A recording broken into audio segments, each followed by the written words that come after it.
Hallelujah hallelujah hallelujah. പരിശുദ്ധ ദിവ്യകാരുണ്യത്തിന് നേരവും ആരാധനയും സ്തുതിയും പുകഴ്ചയും ഉണ്ടായിരിക്കട്ടെ.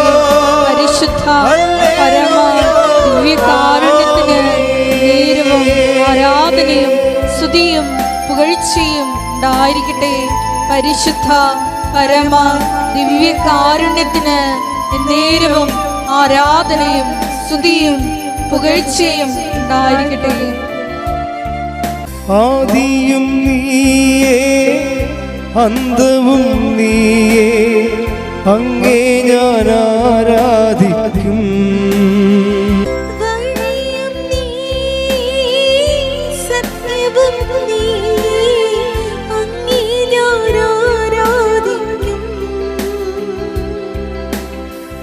അങ്ങേ ഞാൻ ആരാധിക്കും യേശുവേ, അങ്ങേ ഞാൻ ആരാധിക്കും. കൈകൾ വീശുന്ന് ചേർന്ന് ഹല്ലേലൂയ ഹല്ലേലൂയ ഹല്ലേലൂയ ആമേൻ.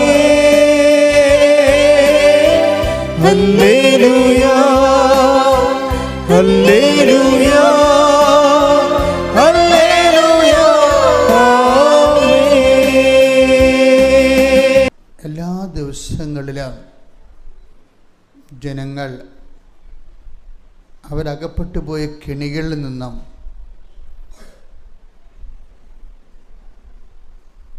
അവർ അകപ്പെട്ടു പോയ കുഴഞ്ഞ സീറ്റിൽ നിന്നും കർത്താവിൻ്റെ ഉറച്ച പാറമേലെ എടുത്തവരെ ഉയർത്തി നിർത്തിയ ഒത്തിരി സാക്ഷ്യങ്ങൾ. ബൈബിളിലെ ഒരു വാഗ്ദാനമാണ്, കുഴഞ്ഞ സീറ്റിൽ നിന്നും നിന്നെ പൊക്കിയെടുത്ത് ഉറച്ച പാറമേൽ നിർത്തും. ശ്രുതികട്ടെ ഹല്ലേലൂയ. 27-ാം സങ്കീർത്തനം 5-ാം തിരുവചനം. സങ്കീർത്തനം 27:5. ക്ലേശകാലത്ത് അവിടുന്ന് തന്റെ ആലയത്തിൽ എനിക്ക് അഭയം നൽകും.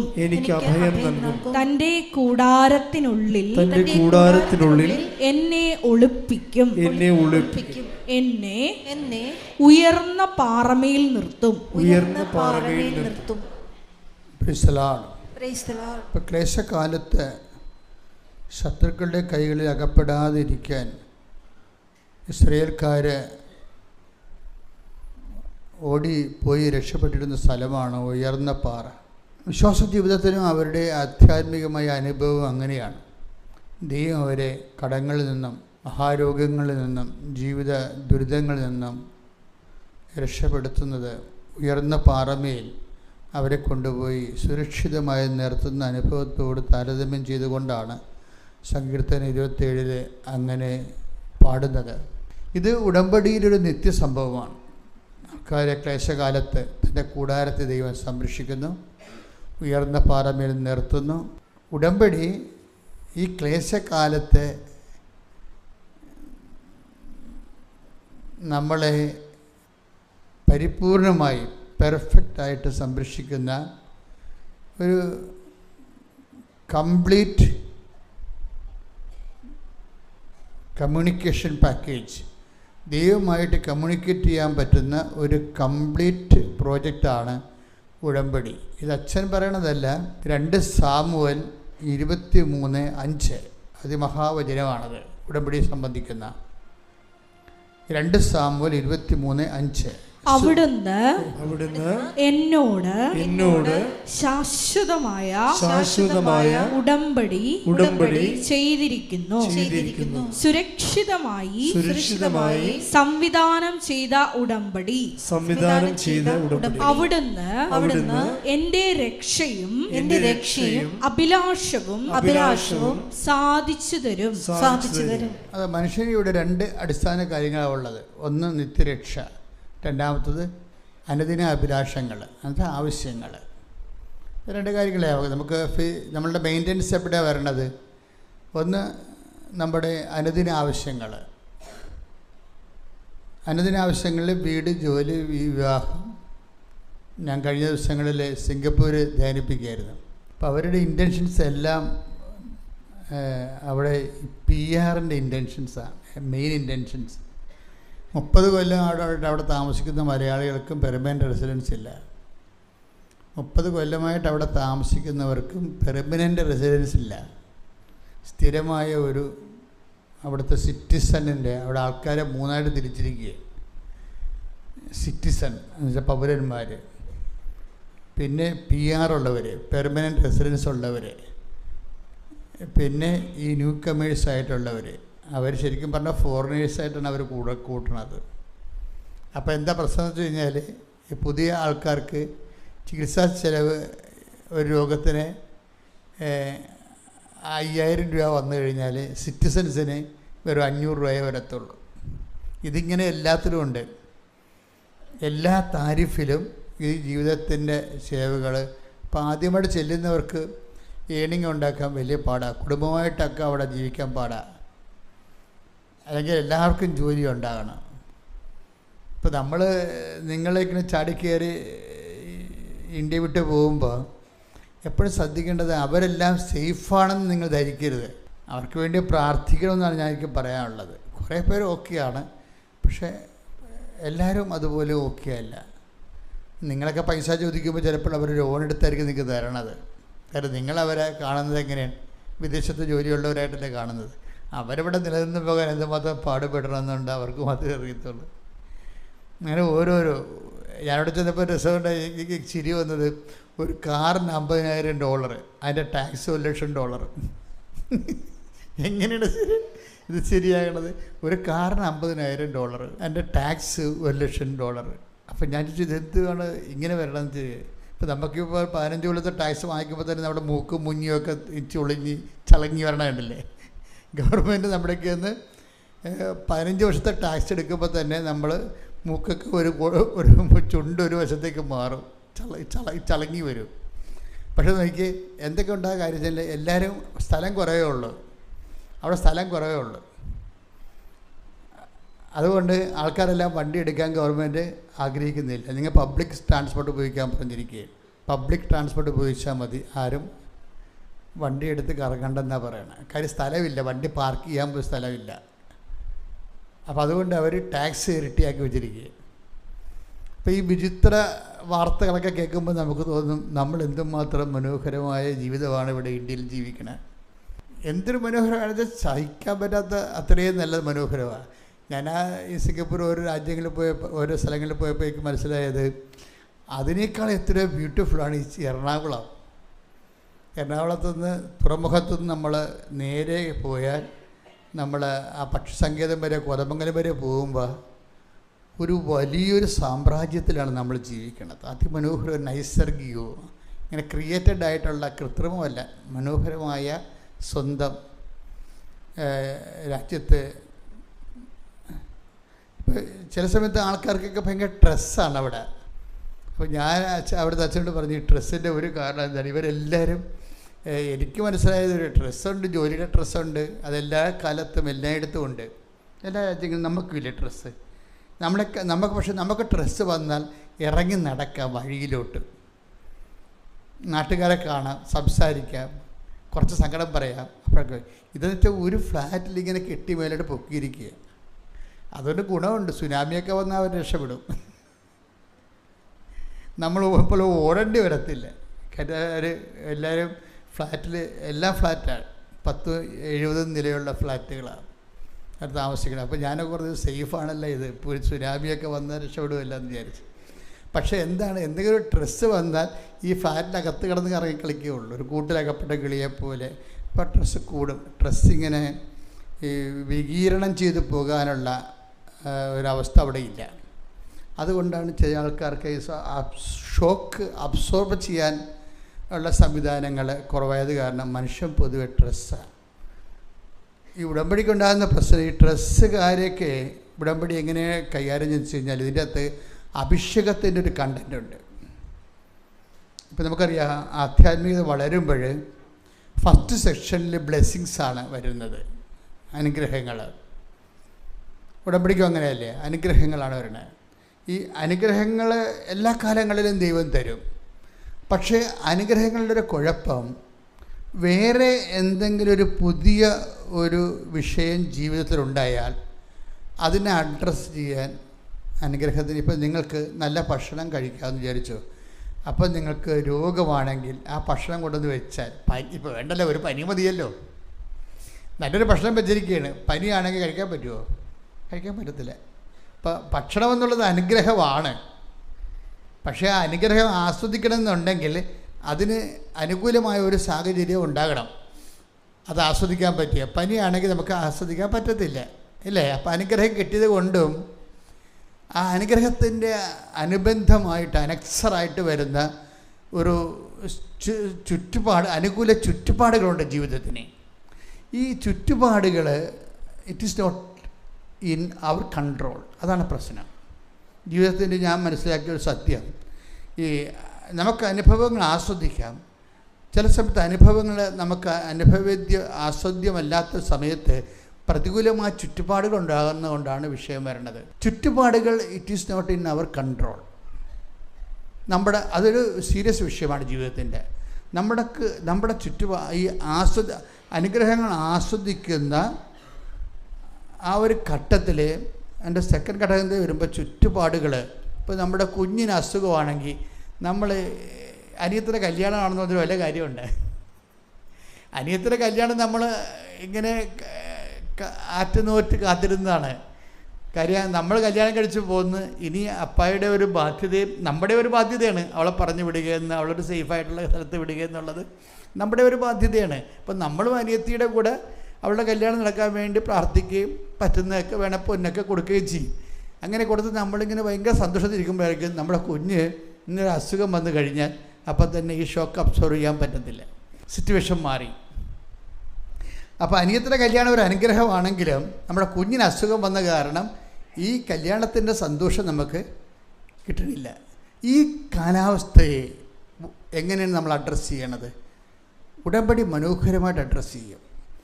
ഇതിന് അനുഗ്രഹത്തിൻ്റെ സെക്കൻഡ് ഘട്ടം എന്ന് പറയുന്നത് അഭിഷേക തലമാണ്. അഭിഷേകം ഞാൻ എപ്പോഴും വളരെ തന്ത്രപൂർവ്വം നിങ്ങളെ കൂട്ടിക്കൊണ്ടുപോകാൻ ആഗ്രഹിക്കുന്ന ഒരു ദൈവാനുഭവ മേഖല ഈ അഭിഷേക തലമാണ്. കാര്യം നിങ്ങൾ ഈ അനുഗ്രഹ തലങ്ങളിൽ ഞാനിപ്പോൾ നിങ്ങളോട് ശാസിക്കും, ചിലപ്പോൾ നിങ്ങൾ തോന്നിയവാസമൊക്കെ ഞാൻ പറയും, നിങ്ങളെ ട്രെയിൻ ചെയ്യും. ഞാനിത് ഉദ്ദേശിക്കുന്നത് ഈ അനുഗ്രഹ തലത്തിൽ നിന്ന് നിങ്ങൾ തെറ്റിമാറി അഭിഷേക തലത്തിലേക്ക് വരണമെന്നാണ്. അഭിഷേക തലത്തിലേക്ക് വരണമെന്നുണ്ടെങ്കിൽ അതിന് എപ്പോഴും നമുക്ക് വേണ്ടത് ഈ ദൈവത്തിൻ്റെ അനുഗ്രഹത്തിന് പകരം ദൈവത്തെ തന്നെ മനുഷ്യന് അനുഭവേദ്യമാകണം. ഈ ഒരു ഷിഫ്റ്റിംഗ് ഇതിൻ്റെ അകത്ത് വരുന്നത്. ഉടമ്പടി ഭയങ്കര തന്ത്രപരമായ ക്ലാസ്സാണ്. പക്ഷേ എത്ര പേർക്ക് അത് ഉൾക്കൊള്ളാൻ പറ്റുമെന്ന് നമുക്കറിയത്തില്ല. എല്ലാവരും അനുഗ്രഹത്തെ ലെവലിൽ നിൽക്കുന്ന കാരണം, അനുഗ്രഹം കിട്ടുന്ന കാരണം അവരിങ്ങനെ സാക്ഷിയൊക്കെ പറഞ്ഞ് പോകുന്നുണ്ടെങ്കിലും ഇതിൻ്റെ സെക്കൻഡ് സ്റ്റെപ്പ് അനോയിൻറ്റിങ് ലെവലാണ്, അഭിഷേക തലമാണ്. അഭിഷേക തലത്തിൻ്റെ ടെക്നിക്കാലിറ്റി, എൻ്റെ ഒരു തന്ത്രമെന്ന് പറയണത്, തന്ത്രജ്ഞാനം എന്ന് പറയണത്, അഭിഷേകം ഉണ്ടാകണമെന്നുണ്ടെങ്കിൽ ഈ വസ്തു അല്ലെങ്കിൽ വിഷയം മാറിയിട്ട് വ്യക്തിയിലേക്ക് ഇത് ഷിഫ്റ്റ് ചെയ്യണം. വ്യക്തി എന്ന് പറഞ്ഞത് ആരാണ്? ദൈവമായിരിക്കണം ഈ നമ്മുടെ ദൈവത്തിൻ്റെ അനുഗ്രഹത്തെക്കാൾ നമുക്ക് പ്രാധാന്യമായിട്ട് വരേണ്ടത്. ദൈവമേ, നീ എന്നെ അനുഗ്രഹിച്ചാലും കുഴപ്പമില്ല, അനുഗ്രഹിച്ചില്ലെങ്കിലും കുഴപ്പമില്ല, എനിക്ക് നിന്നെ വേണം, നീ എൻ്റെ കൂടെ താമസിക്കണം. അതാണ് വിഷയം. അതിലേക്ക് ഷിഫ്റ്റ് ചെയ്യാൻ, പക്ഷേ ഷിഫ്റ്റ് ചെയ്യാൻ വിചാരിച്ചാൽ നമുക്ക് ഒരു ഉടമ്പടി 1-2 പുതുക്കി. ഇപ്പോൾ ദിവസങ്ങളിൽ വിനീഷ്യ എന്നും പറഞ്ഞൊരു മോളൊരു സാക്ഷ്യമുണ്ടായി. സിമ്പിൾ സാക്ഷിയാണ്, വലിയ സാക്ഷ്യമൊന്നും ഇല്ല അതിനകത്ത്. കാര്യം അവൾ ചെറുപ്പക്കാരുടെ സാക്ഷ്യം അത്ര ആഴപ്പെട്ട സാക്ഷ്യമൊന്നും അവർ പറയത്തില്ല. പക്ഷേ അവിടെ ലൈഫുമായിട്ട് ബന്ധപ്പെട്ട കാര്യങ്ങൾ അവർ പറയും. എനിക്ക് ചെറുപ്പക്കാരുടെ സാക്ഷ്യം ഭയങ്കര ഇഷ്ടമാണ്. എന്ന് വെച്ച് കഴിഞ്ഞാൽ അവരിങ്ങനെ ഈ ജീവിതവും ലോകവുമായിട്ട് ഏറ്റുമുട്ടി പരിക്കേറ്റ വലിയ ദൈവാനുഭവത്തെക്കുറിച്ചൊന്നും അവർക്ക് അറിയത്തില്ലെങ്കിലും അവരുടെ എഡ്യൂക്കേഷൻ ലെവലിലെ കുറേ സാക്ഷ്യങ്ങൾ, പ്രൊഫഷണൽ ലെവലിലെ കുറേ സാക്ഷ്യങ്ങൾ പറയും. അത് യൂത്തിനത് ആവശ്യമാണ്. അതുകൊണ്ട് ഞാനത് ശ്രദ്ധിക്കും. വിനീഷ്യയുടെ സാക്ഷ്യം, വിനീഷ്യ ഒരു മാസ്റ്റർ ഡിഗ്രി എടുത്ത ആളാണ്. മാസ്റ്റർ ഡിഗ്രി എടുത്ത ആളാണ്. പുള്ളിയുടെ ആധ്യാത്മിക നിലവാരം പുള്ളി പറയുന്നുണ്ട്. ഞാൻ കുടുംബ പ്രാർത്ഥനക്കൊന്നും ഇരിക്കത്തില്ല, മാതാവിനോട് പ്രത്യേക ഡിവോഷനൊന്നുമില്ല, അതിൻ്റെ ആവശ്യമുണ്ടെന്ന് എനിക്ക് തോന്നിയിട്ടില്ല. അത് കൃത്യമായിട്ടാണ് കാര്യങ്ങൾ പറയണത്. അവിടെ ലെവൽ അതാണ്. ഞാൻ കുടുംബ പ്രാർത്ഥനയ്ക്ക് ഇരിക്കത്തില്ല. കാര്യം ഇരിക്കത്തില്ലെന്നല്ല, she has not trained such a way. ആ രീതിയിൽ അവൾ ട്രെയിൻ ചെയ്തിട്ടില്ല. ട്രെയിൻ ചെയ്തെടുക്കണമെന്നുണ്ടെങ്കിൽ അതിൻ്റെ ഒരു ഡിസബിലിറ്റിയൊക്കെ ഉണ്ടെങ്കിൽ മാത്രമേ നമുക്ക് ആൾ ട്രെയിൻ ചെയ്യാൻ പറ്റത്തുള്ളൂ. അപ്പം അതുകൊണ്ട് ഇവരിങ്ങനെ ട്രെയിനിങ്ങിന് വിധേയമാകുന്ന ആളല്ല. അതുകൊണ്ട് അപ്പം പഠനം കേൾക്കത്തില്ല, അമ്മ പഠനം കേൾക്കത്തില്ല, പ്രാർത്ഥനയ്ക്ക് വിളിച്ചാൽ വരത്തില്ല, അവർക്ക് ഇഷ്ടമുള്ള കാര്യം ചെയ്തുകൊണ്ടിരിക്കും. പക്ഷേ നമുക്ക് അങ്ങ് ഇഷ്ടമുള്ള കാര്യം ചെയ്തുകൊണ്ടിരിക്കണം എന്ന് പറഞ്ഞ കാര്യം ദൈവത്തിന് പകരം നമുക്ക് വേറെ ഒന്നുമില്ല. അതാണ് അതിൻ്റെ അകത്ത് വരുന്ന സബ്സ്റ്റിറ്റ്യൂട്ട്. ഇപ്പം നമുക്കിഷ്ടമുണ്ട് ഇഷ്ടമില്ല, താല്പര്യമുണ്ട് താല്പര്യമില്ല എന്നൊക്കെ പറഞ്ഞിട്ടും ഈ മനുഷ്യന്മാർക്ക് ഇങ്ങനെയുള്ള അവസ്ഥ ഉണ്ടാകുമെന്ന് ദൈവത്തിന് അറിയാം. കാര്യം മനുഷ്യന് ഓരോ സമയത്ത് അവനവൻ്റെ ഇഷ്ടം അനുസരിച്ചുകൊണ്ട്. അതുകൊണ്ടാണ് ഈ ഹൃദയം ഇടിപ്പിൻ്റെ കാര്യത്തിൽ നമുക്ക് കമാൻഡ് റെഗുലേഷൻ തരാഞ്ഞ കാര്യം അതാണ്. ഇപ്പം ചോറ് കഴിക്കണമെങ്കിൽ വാ പൊളിക്കാതിരുന്നു കഴിഞ്ഞാൽ ചോറ് കഴിക്കത്തില്ല, ഓക്കെ. പക്ഷേ എന്നാൽ നമുക്ക് കുറച്ച് നാൾ ജീവിക്കാൻ പറ്റും. ആരെങ്കിലും പിടിച്ച് തല്ലി നമ്മളെ തീറ്റിക്കുക ആൾക്കാർ.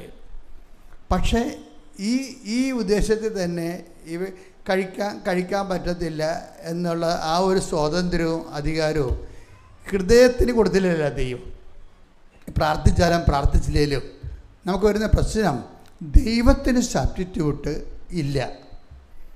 അതാണ് ഏറ്റവും വലിയ വിഷയം. ദൈവത്തിന് പകരം നമുക്ക് എന്തെല്ലാം കാര്യമുണ്ട്. ഇപ്പം കിഡ്നിക്ക് പകരം കിഡ്നി വരാൻ പോകുന്നു അല്ലേ? പുതിയ കിഡ്നി ഒരു കാര്യം മാത്രമേ ഉള്ളൂ, ബ്ലഡ് ശുദ്ധീകരിക്കുന്ന ഒരു പ്രക്രിയ നടക്കത്തില്ലെന്നേ ഉള്ളൂ. അല്ലെങ്കിൽ ഹൃദയം മാറ്റി വെക്കണ പോലെ ഇപ്പം കിഡ്നി മാറ്റി വെക്കാൻ പോകുന്നുണ്ട്. അതിൻ്റെ പരീക്ഷ നടന്നുകൊണ്ടിരിക്കുകയാണ്. ആടുകളിലും പൂച്ചകളിലും അതിൻ്റെ പരീക്ഷ നടന്നു കഴിഞ്ഞു. അപ്പോൾ ഇനി മനുഷ്യരിലേക്ക് വരുമ്പോൾ വരുന്ന ഇടയ്ക്ക് ഈ നമ്മുടെ ബ്ലഡ് ശുദ്ധീകരിക്കുന്നുണ്ട് കിഡ്നി. ദൈവം എന്തെല്ലാം ഈ ശാസ്ത്രം എന്ന് പറയുമ്പോൾ എനിക്ക് ചിരി വരും. ശാസ്ത്രം എന്ന് പറഞ്ഞാൽ എന്ന സംഭവം? ദൈവം ചെയ്ത് വെച്ചിരിക്കുന്ന കാര്യങ്ങൾ ഇവർ കണ്ടുപിടിക്കണാണ് ചെയ്യണത്. അത് കണ്ടുപിടുത്തമല്ല, ഇറ്റ് ഈസ് ദെയർ, ഇവരുണ്ടാക്കിയതല്ല. ദൈവം ചെയ്ത് വെച്ചിരിക്കുന്ന കാര്യങ്ങൾ ഇവർ കണ്ടുപിടിക്കുന്നു. നമ്മുടെ വീട്ടിൽ എവിടെയെങ്കിലും എന്തെങ്കിലും ഒരു പൊതി വെച്ചിട്ടുണ്ടെങ്കിൽ നമ്മൾ പെട്ടി തുറന്ന് നോക്കുന്നു, അത്രേ ഉള്ളൂ. പെട്ടി തുറന്നും പറഞ്ഞ് ആ പൊതി ഉണ്ടാക്കിയ ആൾ വേറെയല്ലേ. അപ്പം അത്രയേ ഉള്ളു കാര്യങ്ങൾ. അപ്പോൾ ഈ വിഷയം അപ്പോൾ ഇങ്ങനെ ഓരോ സംഭവത്തിനും ഡ്യൂപ്ലിക്കേറ്റ് ഉണ്ടാക്കാൻ പറ്റും. ഓരോ കാര്യത്തിന്, ഹൃദയത്തിന് ഒരു ഡ്യൂപ്ലിക്കേറ്റ് ഉണ്ടാക്കാൻ പറ്റും, കിഡ്നിക്ക് ഉണ്ടാക്കാൻ പറ്റും. പക്ഷേ എങ്ങനെ ഡ്യൂപ്ലിക്കേറ്റ് ഉണ്ടാക്കിയാലും ദൈവത്തിന് സബ്സ്റ്റിറ്റ്യൂട്ട് ഉണ്ടാക്കാൻ പറ്റത്തില്ല. നീ പ്രാർത്ഥിച്ചാലും പ്രാർത്ഥിച്ചില്ലേലും നിനക്ക് നഷ്ടം. നീ ഈ ജീവിതത്തിൻ്റെ ഏതെങ്കിലും മണ്ഡലങ്ങളിൽ ദൈവം കർത്താവ് എന്താ പറഞ്ഞത്? എന്നെ കണ്ടെത്താൻ ഞാൻ നിന്നെ ഇടയാക്കുമെന്നാണ് പറഞ്ഞത്. അപ്പോൾ ദൈവം നൽകുന്നുണ്ട്. കണ്ടെത്തണോ വേണ്ടതെന്നുള്ളത് അനുഗ്രഹത്തിൻ്റെ ഭാഗമാണ്. ടേക്ക് ദ ബെഡഫോർഡ്, എന്നെ കണ്ടെത്താൻ ഞാൻ നിന്നെ ഇടയാക്കും. ശ്രുതിക്കട്ടെ ഹല്ലേലൂയ. ജെറമിയ 29:14. മറന്നു പോരുത് വലിയ. ജെറമിയ 29:14. നിങ്ങൾ എന്നെ കണ്ടെത്താൻ ഞാൻ ഇടയാക്കുമെന്ന് കർത്താവ് അരുളിച്ചെയ്യുന്നു എന്ന് പറഞ്ഞേ. നിങ്ങൾ എന്നെ കണ്ടെത്താൻ ഞാൻ ഇടയാക്കുമെന്ന് കർത്താവ് അരുളിച്ചെയ്യുന്നു. പരിശുദ്ധ പരമദിവ്യകാരുണ്യത്തിന് ആരാധനയും സ്തുതിയും പുകഴ്ചയും ഉണ്ടായിരിക്കട്ടെ. അപ്പം നമുക്ക് തരുന്ന ചില ഞെരുക്കങ്ങളില്ലേ, ഞെരുക്കങ്ങൾ. അപ്പം ഞെരുക്കങ്ങളാണെന്നല്ല നിങ്ങൾ പറയേണ്ടത്. ഇതാണ് വിഷയം. 29:14 വിഷയം. എന്താണ്? എന്നെ കണ്ടെത്താൻ ഞാൻ നിങ്ങളെ ഇടയാക്കും. അതാണ് വിഷയം. ദൈവത്തിൻ്റെ വ്യത്യസ്തങ്ങളായ, ഇപ്പം ഞാൻ ആദ്യം പറഞ്ഞു എൻ്റെ മക്കളെ, ദൈവാനുഭവത്തിൻ്റെ പ്രഥമ അനുഭവ തലമെന്ന് പറയുന്നത് ബ്ലെസ്സിങ്സാണ്, അനുഗ്രഹമാണ്. That is only A physical favours. ഭൗതികമായ ആനുകൂല്യമാണ്. അതിൻ്റെ നേച്ചർ യൂസ് ആൻഡ് ത്രോ. കഴിഞ്ഞ കൊല്ലം കിട്ടിയ അനുഭവങ്ങൾ, അനുഗ്രഹങ്ങൾ ഇന്ന് ഓർക്കുന്നുണ്ടോ നമ്മൾ? ഇല്ല. ചിലത് ഓർക്കും, ചിലത് ഓർക്കത്തില്ല. അനുഗ്രഹങ്ങളുടെ ഒരു അവസ്ഥയാണ് അത്. ചില സമയത്ത് വിസ്മൃതമായി പോകും. നമ്മൾക്ക് കിട്ടിയ അനുഗ്രഹങ്ങൾ പോലും നമ്മൾ തന്നെ വിസ്മരിക്കും. അപ്പം അതുകൊണ്ട് എപ്പോഴും വിഷയം എന്ന് പറയുന്നത്, ഈ വിഷയത്തെക്കാൾ ഉപരി മക്കൾ വ്യക്തിയെ, ആ അനുഗ്രഹം തരുന്ന ദൈവത്തെ, ആ സെക്കൻഡ് സ്റ്റെപ്പിൽ, ആധ്യാത്മിക സെക്കൻഡ് സ്റ്റെപ്പിൽ ഈ വിഷയത്തെക്കാളുപരി, അനുഗ്രഹത്തെക്കാളുപരി ഈ വ്യക്തിയെ ഫോക്കസ് ചെയ്യണം. ആരാ? കർത്താവ്, നീ തന്നെ ഞങ്ങളുടെ കൂടെ വരണം. അതാണ് വിഷയം. അതാണ് ഉടമ്പടിയുടെ പ്രസൻസ് എന്ന് പറയുന്ന ഒരു സത്യം. പ്രസൻസ്. അത് 2-3 വചനങ്ങൾ നമുക്കുണ്ട്. പുറപ്പാട് 33:14, Joshua 1:9. Take the word of God. സ്തുതിക്കട്ടെ. Hallelujah, hallelujah, hallelujah, hallelujah, hallelujah. യേശുവേ നന്ദി, ഹല്ലേലൂയ, ഹല്ലേലൂയ. യേശുവേ ആരാധന, ആരാധന, ആരാധന. യേശുവേ നന്ദി, മഹത്വം, മഹത്വം, മഹത്വം. പുറപ്പാട് 33:14. കർത്താവ് പറഞ്ഞു, കർത്താവ് പറഞ്ഞു, ഞാൻ തന്നെ നിന്നോട് കൂടെ വരികയും ഞാൻ തന്നെ നിന്നോട് കൂടെ വരികയും നിനക്ക് ആശ്വാസം നൽകുകയും ചെയ്യും. നിനക്ക് ആശ്വാസം നൽകുകയും ചെയ്യും. ജോഷുവ 1:9. ശക്തനും ധീരനുമായിരിക്കണമെന്ന്.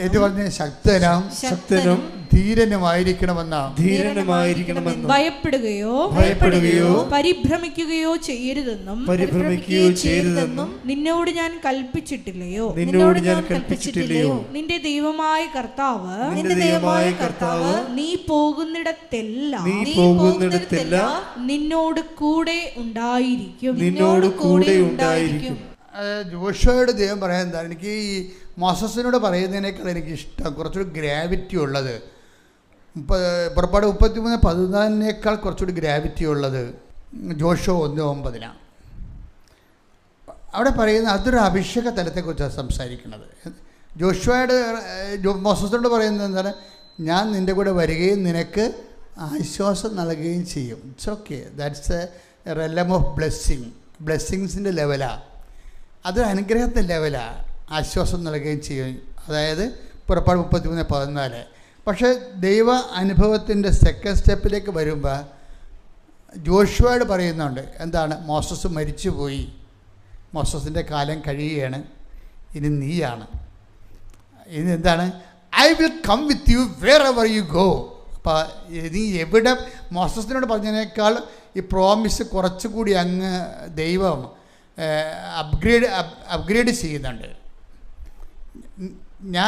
ഞാൻ നിൻ്റെ കൂടെ വരികയും നിനക്ക് ആശ്വാസം നൽകുകയും ചെയ്യുമെന്നുള്ളതാണ് പുറപ്പാട് 33:14 പ്രോമിസ്.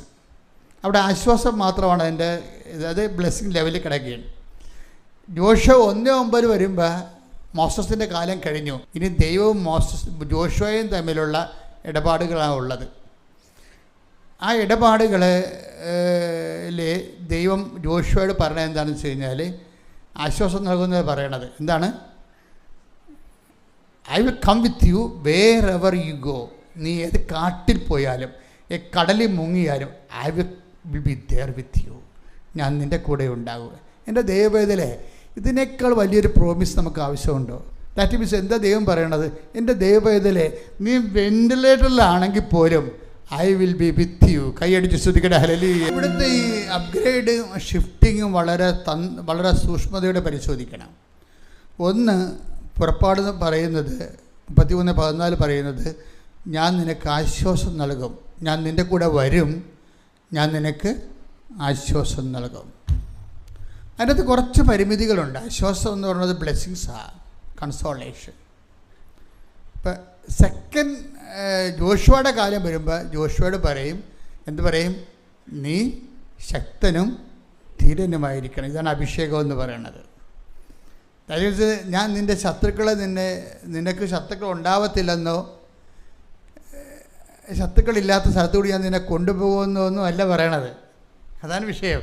രോഗങ്ങൾ നിനക്ക് ഉണ്ടാവത്തില്ലെന്നോ രോഗങ്ങളില്ലാത്ത ഒരു സ്ഥലത്ത് കൂടി ഞാൻ നിന്നെ കൊണ്ടുപോകുന്നു അങ്ങനെ പ്രോമിസില്ല. ഇവിടെ എന്താ പറയണത്? രോഗങ്ങളൊക്കെ ഭൂമിയിൽ ഉണ്ടാകുമ്പോൾ ഉണ്ടാകും, ക്ലേശങ്ങളുണ്ടാകും. ഈശോയും ആ ലെവലിൽ ആ നിലവാരത്തിൽ തന്നെയാണ് ഈശോയും നിൽക്കുന്നത്. എന്താണ്? ലോകത്ത് നിങ്ങൾക്ക് ഞെരുക്കങ്ങൾ ഉണ്ടാകും. ആട്ടേക്ക് വിടക്കോട്ടെ. ശ്രുതികട. ഹല്ലേലൂയ, ഹല്ലേലൂയ, ഹല്ലേലൂയ, ഹല്ലേലൂയ, ഹല്ലേലൂയ. യേശുവേ നന്ദി, ഹല്ലേലൂയ, ഹല്ലേലൂയ, യേശുവേ ആരാധന, ഹല്ലേലൂയ, ഹല്ലേലൂയ, ഹല്ലേലൂയ, യേശുവേ ആരാധന. യോഹന്നാൻ 16:33. യോഹന്നാൻ 16:33. നിങ്ങൾ എന്നിൽ സമാധാനം കണ്ടെത്തേണ്ടതിനാണ്. എന്തൊരു ബ്യൂട്ടിഫുൾ ആണെന്ന് ചോദിക്കേ. നിങ്ങൾ എൻ്റെ അനുഗ്രഹത്തിൽ സമാധാനം കണ്ടെത്താനല്ല പറയണത്. നിങ്ങൾ ഷിഫ്റ്റ് ചെയ്യുന്നുണ്ട്, ആൾ വ്യക്തിയിലേക്ക് ഷിഫ്റ്റ് ചെയ്യാനുണ്ട്. ഇപ്പോൾ നിങ്ങൾക്ക് ജോലി എന്ന് പറഞ്ഞാൽ നിങ്ങൾ ജോലി വീട് വിവാഹം ജപ്റ്റ് മാറണം. നിങ്ങൾ എന്നിട്ട് ഈ വിഷയത്തിൽ നിന്ന് ഷിഫ്റ്റ് ചെയ്തിട്ട് എന്താ പറയണത്? നിങ്ങൾ എൻ്റെ അനുഗ്രഹത്തിലല്ല സമാധാനം കണ്ടെത്തേണ്ടത്, പിന്നെ എന്താണ്? നിങ്ങൾ എന്നിൽ സമാധാനം കണ്ടെത്തണം. കൈയടിച്ച് സ്തുതിക്കട്ടെ. ഹല്ലേലൂയ.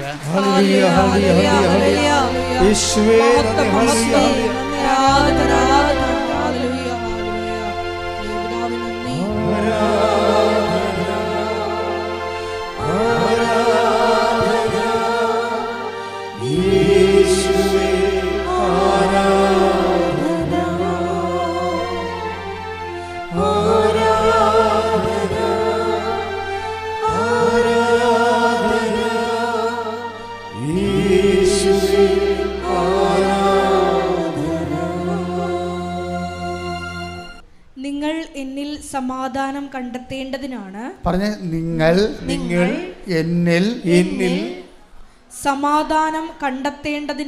സമാധാനം കണ്ടെത്തേണ്ടതിനാണ് ഞാനിത് നിങ്ങളോട് പറഞ്ഞത്. ലോകത്തിൽ നിങ്ങൾക്ക് ഞെരുക്കമുണ്ടാകും, എങ്കിലും ധൈര്യമായിരിക്കുവിൻ, ഞാൻ ലോകത്തെ കീഴടക്കിയിരിക്കുന്നു. ഇതാണ് ജോഷുവയോടും പറയണത്. എന്താണ്? ശക്തനും ധീരനുമായിരിക്കുക. ഇപ്പോഴും ഈശോയും പറഞ്ഞത് എന്താണ്? നിങ്ങൾ എന്നിൽ സമാധാനം കണ്ടെത്തണം. അതുകൊണ്ട് എന്ത് ചെയ്യണം? ധൈര്യമായിരിക്കാൻ പറയും. ഇതിനാണ് അഭിഷേകം എന്ന് പറയുന്നത്. ഇപ്പോൾ വിഷയങ്ങൾ നമ്മൾ അഭിമുഖീകരിക്കും. ഇപ്പോൾ നമ്മൾ പരീക്ഷ നമ്മൾ പിള്ളേരെല്ലാം പറയുന്നത്, കർത്താവേ ഇന്ന് ചില പിള്ളേർ തിരികെത്തിക്കത്തില്ലേ പണ്ടൊക്കെ, കണക്ക് സാർ വരാതിരിക്കാൻ വേണ്ടി, കണക്ക് സാറിന് വണ്ടി ഇടിക്കാൻ വേണ്ടി. ഞാൻ കത്തിച്ചില്ല കേട്ടാ. പിള്ളേരൊക്കെ പറഞ്ഞ കേൾക്കാം, ദൈവമേ ആ കണക്ക് സാറിനെ വണ്ടി ഇടിച്ചാൽ മതിയായിരുന്നു. എന്തിനാണ്? ഡിക്റ്റേഷൻ കേട്ടെഴുത്തുണ്ട്, വന്നാൽ തെറ്റിക്കഴിഞ്ഞാൽ അയാൾ പണ്ട് ചൂരൽ പ്രയോഗം നടത്തും. അതിനു വേണ്ടിയാണ്. അപ്പം പക്ഷേ കണക്ക് സാറിനെ വണ്ടി ഇടിച്ചിട്ട് സമാധാനം കണ്ടെത്താനൊന്നും പറ്റത്തില്ല. നമ്മൾ എഴുതേണ്ട പരീക്ഷ നമ്മൾ തന്നെ എഴുതണം. അതാണ് വിഷയം. നമ്മൾ എഴുതേണ്ട പരീക്ഷ, നമുക്ക് വേറെ ഓപ്ഷൻ ഇല്ലേ? ഈ ഭൂമിയിൽ എല്ലാവരും തന്നെ, ഞാൻ ഏറ്റവും ഓർക്ക് പാമ്പുകളും പക്ഷികളും എല്ലാം ഇവിടെ സമാധാനമായിട്ടല്ല ജീവിക്കണത്. എല്ലാം ഇങ്ങനെ പ്രിഡേറ്റർമാരുടെ പുറകെ നടക്കുന്ന വേട്ടക്കാർ. പക്ഷികൾ തന്നെ എന്തൊരു വേട്ടക്കാരാണ്. നമ്മുടെ കോഴിക്കുഞ്ഞിനൊക്കെ ആന റാഞ്ചി വന്ന് എടുത്തിട്ട് പോകണം കണ്ടിട്ടില്ലേ? വേട്ടക്കാരുടെ. അപ്പോൾ ഈ കോഴികളും കോഴിക്കുഞ്ഞുങ്ങളും എല്ലാം ഏതെങ്കിലും സമയത്ത് റാഞ്ചപ്പെടുമെന്നുള്ള പേടി അതുങ്ങൾക്ക് ഉണ്ട്. പക്ഷെ അതുങ്ങൾക്ക് ഒരു ഗുണമുണ്ട്, അധികം ബുദ്ധി കൊടുത്തിട്ടില്ല ദൈവം. നമ്മുടെ പ്രശ്നം എന്താ? നമ്മൾ ടെൻഷൻ അടിക്കുന്ന കാര്യം, നമുക്ക് കാര്യങ്ങൾ അറിയാം, മറ്റൊരു കാര്യം അറിയാൻ പാടില്ല. ചുമ്മാ വിളക്ക് തിരിച്ചോടിക്കുന്ന സമയത്ത് റാഞ്ചിക്കൊണ്ട് പോകും. അധികം ടെൻഷനില്ല നിങ്ങൾക്ക്. എന്നാലും ഒരു ചെറിയ പേടി നിങ്ങൾക്കുണ്ട്. നിലനിൽപ്പ് ഒരു ഭയം തന്നെയാണ് ഇവിടെ. ജീവജാലങ്ങളാണ്. വളരുമ്പോൾ വളർച്ചയുടെ പ്രശ്നങ്ങളുണ്ട്. ആ വളരണം എന്ന് പറയുമ്പോൾ വളർച്ചയുടെ പ്രശ്നങ്ങളെ മാറ്റാൻ പറ്റത്തില്ല. പിന്നെന്ത് ചെയ്യും? ഈശോ പറയും, ലോകത്ത് നിങ്ങൾക്ക് ഞെരുക്കങ്ങൾ ഉണ്ടാകും. പിന്നെന്ത് ചെയ്യണം? എങ്കിലും ധൈര്യമായിരിക്കണം. കാര്യം എന്താണ്? നിങ്ങൾ എന്നിൽ സമാധാനം കണ്ടെത്തണം. കാര്യം എന്താണ്? ഞാൻ ഈ തീക്കടൽ നീന്തിയ ആളാണ്.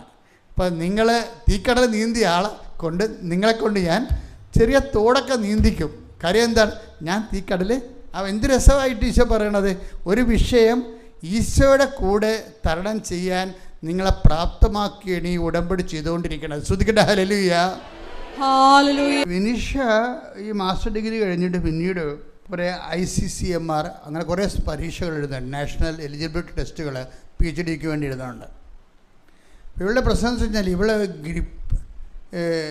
മാസ്റ്റർ ഡിഗ്രി കഴിഞ്ഞിട്ട് പിന്നീട് PhD എടുക്കണം. അതൊരു പ്രോസസ്സിങ്ങാണ്.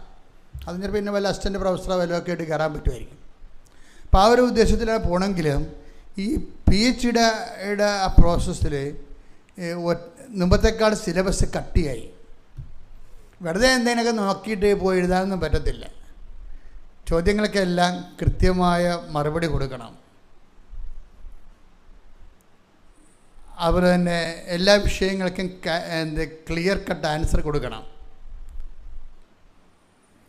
അപ്പോൾ ഇതൊക്കെ ഒന്നും ഇവൾക്ക് അറിയത്തില്ല. അപ്പോൾ അതിൻ്റേതായിട്ടുള്ള കുറേ ടെൻഷനുണ്ട്. ഈ ടെൻഷൻ്റെ കൂടെ ഇങ്ങനെ ഓരോരോ ഇൻ്റർവ്യൂവും അതുപോലെ ഹോസ്പിറ്റല് സ്കാനിങ് ബയോപ്സി, ഇങ്ങനെ കുറേ കാര്യങ്ങൾ അതിൻ്റെ റിസൾട്ട് വരുന്നവരെ മനുഷ്യന്മാർക്കുണ്ടാകുന്ന ഒരു ടെൻഷനുണ്ട്. ഈ ടെൻഷനെ കൈകാര്യം ചെയ്യാൻ വേണ്ടിയാണ് ഇതിൻ്റെ അകത്ത് വിശ്വാസ പ്രയോഗം വെച്ചിരിക്കുന്നത്. ഉടമ്പടിയിൽ വിശ്വാസം തന്നെ നമ്മളെപ്പോഴും സാധാരണ ഉപയോഗിക്കുന്നത് വിശ്വാസം പ്രയറൈസ് ചെയ്യുകയാണ്. Faith set into prayer. അതോടുകൂടി നമ്മുടെ ആധ്യാത്മിക ജീവിതം ഏതാണ്ട് 70 വയസ്സ് കൊണ്ട് തീരുകയാണ്. ചില ആൾക്കാർ ആ പ്രാർത്ഥനയുടെ തരത്തിൽ അവർ മരിച്ചു പോകും. പക്ഷേ വിശ്വാസത്തിൻ്റെ ദൈവാനുഭവം അവർക്ക് ആഴപ്പെട്ടത് കുറവായിരിക്കും, ദൈവ സാന്നിധ്യം കുറവായിരിക്കും. ദൈവ സാന്നിധ്യമല്ല, അവർ ബ്ലെസ്സിങ്സ് തന്നെ ദൈവത്തെ എന്തിനാണ് പ്രാർത്ഥിക്കുന്നത്, എന്തിനാണ് അനുഗ്രഹം, എനിക്കിപ്പോൾ അനുഗ്രഹം ആവശ്യമില്ലെന്നൊക്കെ പറയത്തില്ല ആൾക്കാർ. കാര്യം അങ്ങനെ കുറച്ച് കാര്യം സെറ്റപ്പുള്ള ആൾക്കാർ പറയും എനിക്ക് അനുഗ്രഹം ആവശ്യമില്ല, ഞാൻ പള്ളിയിൽ പോകണില്ലെന്ന്. അനുഗ്രഹത്തിനല്ലല്ലോ ദൈവത്തെ എന്തിനാണ് നമ്മൾ തേടുന്നത്? ദൈവത്തിന് വേണ്ടിയാണ് തേടുന്നത്. അതാണ് വിഷയം. ദൈവത്തെ അനുഗ്രഹത്തിന് വേണ്ടിയല്ല തേടുന്നത്. ചില ഭിണ്ണന്മാർ പറയണത് എന്താണ്, എനിക്ക് ആവശ്യമില്ല, എൻ്റെ മക്കളെല്ലാം സെറ്റിലാണ്, ഞാൻ സെറ്റിൽഡാണ്, എനിക്ക് പെൻഷനുണ്ട്, എനിക്ക് ഒരു അനുഗ്രഹം ആവശ്യമില്ല. കാര്യം അനുഗ്രഹമില്ല, ഞാൻ ഫിക്സഡ് ഡിപ്പോസിറ്റ് വെച്ചിരിക്കുകയാണ്, അതുകൊണ്ട് എനിക്ക് പള്ളിയിൽ പോകേണ്ട കാര്യമില്ല എന്ന് പറഞ്ഞ ആൾക്കാരുണ്ട്. ഭിണ്ണന്മാരാണ്. കാര്യം ചെറുക്ക് പൈസാകം തോറും ഭിണ്ണത്തരം കൂടിക്കൊണ്ടിരിക്കും. അത് അവരുടെ ചില മാങ്ങാണ്ടിയുടെ അടുത്ത് പുഴു ഉണ്ടാവില്ല. ചില മാങ്ങാണ്ടി അത് ആ പുഴു എങ്ങനെ വന്നതാണത്? അത് കുഞ്ഞുനാളിൽ ആ മാങ്ങാണ്ടിയുടെ അകത്ത് പൂ വിരിയുമ്പോൾ തന്നെ പുഴു വന്നു മുട്ടയിടും. അത് മാങ്ങയുടെ ഒപ്പം അങ്ങോട്ട് വളരും. പഴം മാങ്ങാൻ നമ്മൾ തിന്നാൻ നേരത്താണ് ഈ വലിയ പുഴു ചാടി പുറത്ത് വീഴുന്നത്. അതുപോലെയാണ് ചില ആൾക്കാർക്ക് കുഞ്ഞുനാളിൽ തന്നെ അവിശ്വാസം കടന്നു വരും. കുഞ്ഞുനാളിൽ തന്നെ അവിശ്വാസം വരും. ഒന്നെങ്കിൽ അപ്പൻ്റെ ജീവിതമായിരിക്കും, ചിലപ്പോൾ പാർട്ടി ജീവിതമായിരിക്കും. അവിടെ ഹൃദയത്തിൽ ഞാനൊരു വീട്ടിൽ വെഞ്ചരിക്കാൻ ചെന്നപ്പോഴുണ്ട് 3 തിരുക്കുടുംബം ഇരിക്കുകയാണ്. മാർക്സ്, ഏംഗൽസ്, താടിയും വളർത്തിയിരിക്കും. ഞാൻ സാധനം പറഞ്ഞു, നിങ്ങൾ വെഞ്ചരിക്കണേ, ഇത് പാട്ടിക്കുടുംബമാണെങ്കിൽ ഓക്കെ, എനിക്ക് പ്രശ്നമില്ല, എന്താ പ്രശ്നം, അത് നിങ്ങളുടെ ആധ്യാത്മിക വിഷയങ്ങളാണ്. നിങ്ങൾക്കിത് വെഞ്ചരിക്കണമെന്നുണ്ടെങ്കിൽ തിരുസുഖം പ്രതിഷ്ഠിക്കണമെന്ന് പറയും. അപ്പോൾ അതിൻ്റെ അകത്ത് അയാൾ അത് വെച്ച ആൾ ഇറങ്ങിപ്പോയി. പിന്നെ ഭാര്യ കൊണ്ടുവന്ന് രൂപം പ്രതിഷ്ഠിച്ച് വെഞ്ചരിച്ച്. അപ്പോൾ കുഞ്ഞുനാൾ തന്നെ ഇത് കണ്ടാണ് കുഞ്ഞുങ്ങൾ വളരണത്. അപ്പോൾ ഈ പൂവിനകത്ത് തന്നെ കൊണ്ടുവന്ന് നിരീശ്വരത്ത് തന്നെ മുട്ടയിട്ടിരിക്കുകയാണ്.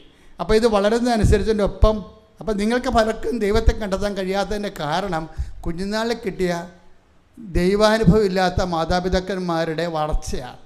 അത് ഇനിയുള്ള കാലത്ത് കൂടുകയുള്ളൂ, കുറയത്തില്ല. ഇനിയുള്ള കാലത്ത് കൂടുകയുള്ളൂ. കാര്യം നിങ്ങൾ മാതാപിതാക്കന്മാരുടെ ഏറ്റവും വലിയ ഡ്യൂട്ടി എന്ന് പറയണത് കുഞ്ഞുങ്ങൾക്ക് വിശ്വാസം കൈമാറി കൊടുത്താൽ നിങ്ങളുടെ കംപ്ലീറ്റ് ജോലി തീർന്ന്. നിങ്ങളുടെ അത് 12 വയസ്സ് വരെയാണ് എന്താ ടൈം. 12 വയസ്സ്, 13 വയസ്സല്ല, 12 വയസ്സ് കുഞ്ഞുങ്ങൾക്ക് വിശ്വാസം നിങ്ങൾ കൈമാറി കൊടുത്താൽ, ഞാൻ എപ്പോഴും എൻ്റെ ജീവിതത്തിൽ കണ്ടിട്ടുള്ള കാഴ്ചയാണ്. അതായത് എൻ്റെ അപ്പൻ ഞങ്ങൾക്ക് അന്നുണ്ടായിരുന്ന 1 ഏക്കർ സ്ഥലത്ത് അപ്പനിങ്ങനെ എല്ലാ സമയത്തും കർഷകപ്പണിയാണ്, നിറച്ച് വാഴയും കാച്ചിലും ചേമ്പും ഒക്കെയാണ് വീട്ടിൽ. അപ്പൻ ഒരിക്കലും അപ്പനെ കാണുമ്പോഴെപ്പോഴും മുണ്ട് കൊടുത്ത് കത്തി പിടിച്ചിരിക്കണം കാണാം. അത് എപ്പോഴും ഇങ്ങനെ തിച്ചിക്കുകയും ചെയ്യുകയും തടവെടുത്തും മണ്ണിട്ടും വെള്ളമിട്ടും പാരി വെച്ച് ഇതിൻ്റെ കൂടെ തന്നെയാണ് ഇപ്പം എൻ്റെ നല്ല ഓർമ്മയുള്ള സമയത്തൊക്കെ. പക്ഷെ ചില സമയത്ത് അപ്പം 12 തിരി കത്തിക്കും 12 മണിക്ക്. അപ്പം 12 തിരി ഉച്ച 12 മണിക്ക് 12 തിരി കത്തിക്കുന്ന ഇടയിൽ 12 മണിക്ക് എന്നിട്ട് അപ്പനെയും ഒറ്റ മുണ്ട് കൊടുത്ത് വേർത്തൊലിച്ച് കൈയും പിടിച്ച് നിൽക്കണ കാണാം. എന്നിട്ട് അപ്പം വന്നിരുന്നുണ്ട് കുറേ സമയം ഇരുന്നിട്ട് പ്രാർത്ഥിക്കണ കാണാം. എന്നിട്ട് രാത്രി ആകുമ്പോൾ അമ്മയോടും അച്ഛനോടും ഞങ്ങളുടെ പിള്ളേരൊക്കെ ഇരിക്കുമ്പോൾ ആ വീട്ടിലെ കഥ പറയും. ഓരോ വിഷയം വരുമ്പോൾ, ഒരു എക്സ്ട്രാ വിഷയം വരുമ്പോൾ, ഇപ്പോൾ ജീവിതത്തിൻ്റെ ലോഡ് തന്നെത്താൻ എടുക്കാൻ പറ്റാതെ വരുമ്പോഴാണ് ഈ 12 തിരി കത്തിക്കണത്. എന്നിട്ട് 12 മണിക്ക് വേർത്തൊലിച്ച് മുട്ട നിൽക്കുന്നത് പ്രാർത്ഥിക്കണത്. അപ്പോൾ എക്സ്ട്രാ ഡ്യൂട്ടി വരുമ്പോൾ അപ്പം ചെയ്യണ പരിപാടിയാണത്. അപ്പോൾ ഇത് കണ്ടാണ് ഞാൻ വളർന്നത്. എന്നിട്ട് അപ്പൻ അതിനെ അതിജീവിക്കണ ഞാൻ കണ്ടിട്ടുണ്ട്. അപ്പനങ്ങനെ ആരോടും സംസാരിക്കുകയോ കൂടുതൽ സംസാരിക്കുകയോ ചെയ്യും. എപ്പോഴും ജോലിയും കുടുംബങ്ങളൊക്കെ ആയിട്ട് നടക്കുന്ന ആളാണ്. പക്ഷേ അപ്പൻ സംസാരിക്കണം, ഈശോയോട് സംസാരിക്കുക. അമ്മയുമായിട്ട് അപ്പന് നല്ല ബന്ധമാണ്. അപ്പന് പറയാൻ ആളുണ്ട്, കേൾക്കാനും ആളുണ്ട്. അതാണ് വിഷയം. അപ്പനും ദൈവമായിട്ടുള്ള ബന്ധമുള്ളത് കൊണ്ട് അപ്പന് പറയാൻ ആളുണ്ട്.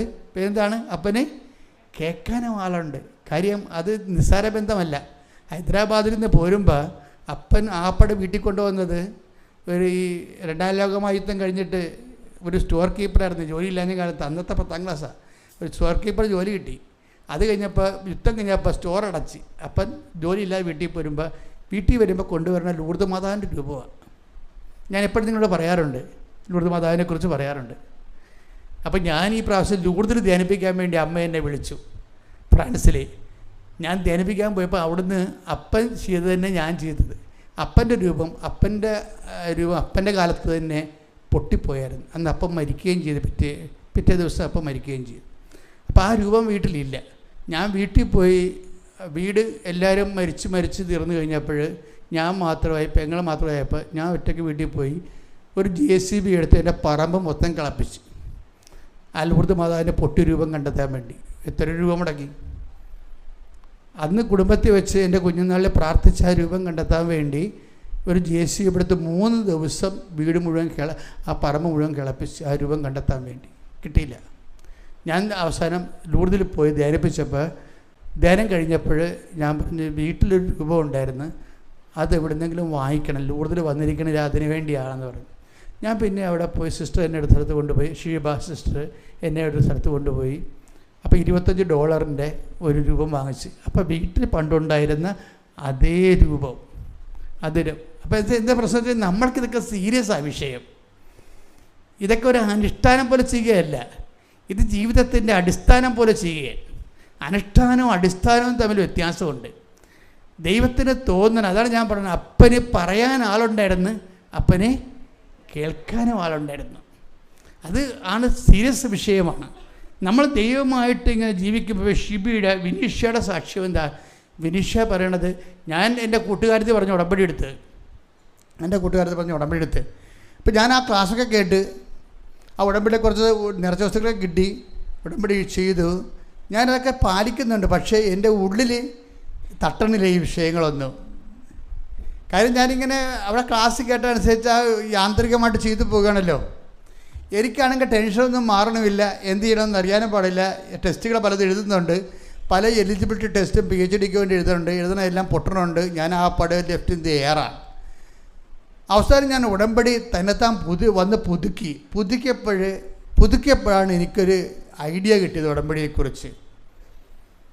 അപ്പോൾ ഞാൻ പിന്നെ ഉടമ്പടി പുതുക്കിയതിന് ശേഷം കുറച്ചുകൂടി സീരിയസ് ആയിട്ട് ഉടമ്പടി ചെയ്യാൻ തുടങ്ങി. അപ്പോഴെനിക്ക് സീരിയസ് ആയിട്ട് ഉടമ്പടി ചെയ്യാൻ തുടങ്ങി. അപ്പോൾ ഞാനിപ്പോഴും നിങ്ങൾ പറയത്തില്ലേ, if you are serious God will be sincere എന്ന് പറയത്തില്ലേ. അതിൻ്റെ കാരണം എന്ന് വെച്ചാൽ നമ്മൾ പലപ്പോഴും ഉടമ്പടി എടുക്കുന്ന സമയത്ത് ചില ആൾക്കാർക്ക് ഉടമ്പടി ചിലർക്ക് ഒരു പകുതി പേർക്ക് ഉടമ്പടി ഫലപ്രദമാകത്തില്ല. എന്താ കാര്യം? അവരതിൻ്റെ അകത്ത് ഇൻവെസ്റ്റ്മെൻ്റ് ഇല്ല. അവർ എടുത്തെന്ന് മാത്രമേ ഉള്ളൂ, ഇൻവെസ്റ്റ്മെൻ്റ് ഇല്ല. പുതുക്കി കഴിയുമ്പോൾ അവർ സ്വന്തമായിട്ട് ഇത് ഏറ്റെടുത്ത് സ്വന്തമായിട്ട് അതിനകത്ത് ഇൻവെസ്റ്റ് ചെയ്യുകയാണ്. അപ്പോൾ അത് സീരിയസ് ആയി അവർ. അപ്പോഴുടനെ ഇവൾക്ക് ടെസ്റ്റുകളൊക്കെ വരാൻ തുടങ്ങി. നീ പോകേണ്ട വഴി നിൻ്റെ മുഖത്ത് നോക്കി ഞാൻ നിന്നെ ഉപദേശിക്കുന്നുള്ള വാഗ്ദാനമല്ലേ. അപ്പോൾ ദൈവം അത് പാലിക്കും. നമുക്ക് എന്ത് ജോലി ചെയ്യണം, എവിടെ പോയി രാജ്യത്ത് വർക്ക് ചെയ്യണം, എന്ത് ബിസിനസ് ചെയ്യണം, നമുക്കൊരു ഐഡിയയും ഇല്ലെങ്കിൽ നമ്മൾ ദൈവമായിട്ട് നല്ല ആഴമായൊരു ബന്ധത്തിലേക്ക് വന്നു കഴിഞ്ഞാൽ ദൈവം ഇങ്ങനെ ഐഡിയ തന്നുകൊണ്ടിരിക്കും, ക്ലിയർ ചെയ്യും നമ്മളെ. അതാണ് നമ്മൾ പറയണത്, നീ നടക്കേണ്ട വഴി നിൻ്റെ മുഖത്ത് നോക്കി ഞാൻ നിന്നെ ഉപദേശിക്കും. Take the word of God. ശ്രുതികട ഹല്ലേലൂയ ഹല്ലേലൂയ ഹല്ലേലൂയ ഹല്ലേലൂയ ഹല്ലേലൂയ. യേശുവേ നന്ദി. ഹല്ലേലൂയ ഹല്ലേലൂയ യേശുവേ ആരാധന യേശുവേ മഹത്വം മഹത്വം. ഹല്ലേലൂയ ഹല്ലേലൂയ ഹല്ലേലൂയ ഹല്ലേലൂയ. 32-ാം സങ്കീർത്തനം 8-ാം തിരുവചനം. സങ്കീർത്തനം 32:8. ഞാൻ നിന്നെ ഉപദേശിക്കാം, നീ നടക്കേണ്ട വഴി കാണിച്ചു തരാം, ഞാൻ നിന്റെ മേൽ ദൃഷ്ടി ഉറപ്പിച്ച് നിന്നെ ഉപദേശിക്കാം. അപ്പോൾ ഇത് ദൈവത്തിൻ്റെ വാഗ്ദാനങ്ങളിൽ ഒന്നാണ്. എന്താണ്? നമ്മൾ ഈ ജീവിതത്തിൽ പോകേണ്ട വഴി നമ്മളെ കാണിക്കും. പോകേണ്ട വഴിയെന്ന് വെച്ചാൽ ഓൾ സെലക്ഷൻസിന് ദൈവത്തിൻ്റെ സഹായം ഉണ്ടാകും. നിൻ്റെ ജീവിത പങ്കാളി സെലക്ട് ചെയ്യണതിന്, നിൻ്റെ കുഞ്ഞുങ്ങൾ ജനിക്കുന്ന. അതുകൊണ്ടാണ് കഴിഞ്ഞ ദിവസങ്ങളിലെ റിജു എന്നും പറഞ്ഞൊരു മോൻ സാക്ഷ്യം പറഞ്ഞു. റിജുവിൻ്റെ സാക്ഷ്യത്തിലുള്ള, അപ്പോൾ ഞാനിവിടെ നിൽക്കുന്നുണ്ടായിരുന്നു. റിജുവിൻ്റെ സാക്ഷ്യം എന്ന് പറയുന്നത്, റിജു അത് വലിയ സാക്ഷ്യമല്ല, പക്ഷേ അതിൻ്റെ പ്രോസസ്സിങ്ങിൽ അതൊരു പെക്യൂരിയർ സാക്ഷ്യമാണ്. ഉടമ്പടി പ്രോസസ്സിങ്ങിൻ്റെ കാര്യത്തിൽ അത് വലിയ മേജറായിട്ടുള്ള ഒരു വിഷയമല്ല. വലിയൊരു വാഹന കച്ചവടക്കാരനാണ്. ഇത് വാഹനം കച്ചവടം ചെയ്തതിൽ കൺസ്യൂമർ കോർട്ടിലൊരു കേസുണ്ടായി. വാഹനം കൊടുക്കുക വാങ്ങല്ലെങ്കിൽ കൺസ്യൂമർ കോർട്ടിൽ പുള്ളിക്ക് ഒരു 2,60,000 രൂപയുടെ നഷ്ടം വരുന്ന രീതിയിലുള്ള ഒരു പറ്റിപ്പ് പുള്ളിക്ക് കിട്ടി. പുള്ളി അത് കേസാക്കി, കൺസ്യൂമർ കോർട്ടിൽ കേസാക്കി കഴിഞ്ഞപ്പോൾ ഇയാൾ ഈ ആപ്പടെ 2,00,000 രൂപയാണ് ഇത് കിട്ടാൻ പോണത്. ഇത് കിട്ടിയാൽ തന്നെ റീഇംബേഴ്സ്മെൻറ്റ് ചെയ്ത് കിട്ടാൻ വേണ്ടി 2,60,000 രൂപയേ ഉള്ളൂ. അപ്പോൾ വക്കീലിനെ വെച്ച് കഴിഞ്ഞാൽ വക്കീലിന് തന്നെ 2,00,000 രൂപ കൊടുക്കേണ്ടി വരും. അതുകൊണ്ട് പുള്ളി വക്കീലിനെ വെച്ചില്ല, പുള്ളി തന്നെ വാദിക്കാതെ തുടങ്ങി. വൈഫ് പറഞ്ഞ് മാതാവാണ് വക്കീൽ, നിങ്ങൾ ഉടമ്പടി ഉപ്പും കൊണ്ട് കോടതിയിൽ പോയാൽ മതി എന്ന് പറഞ്ഞു. അതാണ് വൈഫ് ഗൈഡ് ചെയ്യണത്. അങ്ങനെയാണ്. എന്താണ്, നമുക്ക് വക്കീൽ വേണ്ട, നമുക്കിതിൽ നിന്ന് കോടതിയിൽ നിന്ന് കിട്ടിയാൽ പോലും 2,60,000 രൂപയെ കിട്ടത്തുള്ളൂ. അത് വക്കീൽ കൊണ്ടുപോയാൽ പിന്നെ നമ്മളെന്തിനാ കേസ് കൊടുക്കേണ്ട കാര്യമില്ലല്ലോ. അപ്പോൾ അതുകൊണ്ട് മാതാവാണ് നമ്മുടെ വക്കീൽ, മാതാവ് കോടതി വന്നോളൂ, നീ ഉപ്പും കൊണ്ട് പോയാൽ മതി എന്ന് പറഞ്ഞു. അപ്പോൾ ഉപ്പും കൊണ്ട് ഇയാൾ പോവുകയാണ്. അപ്പോൾ രുചിനൊരു ഗുണം ഇതാണ്, അയാൾ ചെറുപ്പക്കാരനാണ്, വൈഫ് പറഞ്ഞത് അനുസരിച്ച് ആ ഉപ്പും കൊണ്ട് പോവുകയാണ്. വിശ്വപ്രമാണം ചൊല്ലി ഉപ്പും കൊണ്ട് പോകുമ്പോൾ എന്താ പ്രശ്നം? അതായത് ആ ഉപ്പ് എന്ന് പറഞ്ഞാൽ എന്താ? ഉടമ്പടി വിശ്വസ്തതയുടെ അടയാളമാണ്. ഉപ്പെന്ന് പറഞ്ഞാൽ എന്താണ്? നിങ്ങളുടെ ഇരിക്കുന്ന ഉപ്പെന്ന് പറഞ്ഞാൽ ഉപ്പല്ലത്. ദൈവം നിങ്ങൾക്ക് ജോസഫച്ചൻ ഉപ്പ് വെഞ്ചരിച്ച് തന്നെ, അങ്ങനെ പലയിടത്തും ഉപ്പ് വെഞ്ചരിച്ച് കൊടുക്കുന്നുണ്ട്. അതല്ല ഉപ്പ്, ഉടമ്പടിയിലെ ഉപ്പ്. ഉടമ്പടിയിലെ ഉപ്പ് നമ്മുടെ വിശ്വസ്തതയുടെ അടയാളമാണ്. ശ്രുതിക്കട്ടെ മക്കളെ, ശ്രുതിക്കട്ടെ. ഹല്ലേലൂയ, ഹല്ലേലൂയ, ഹല്ലേലൂയ, ഹല്ലേലൂയ,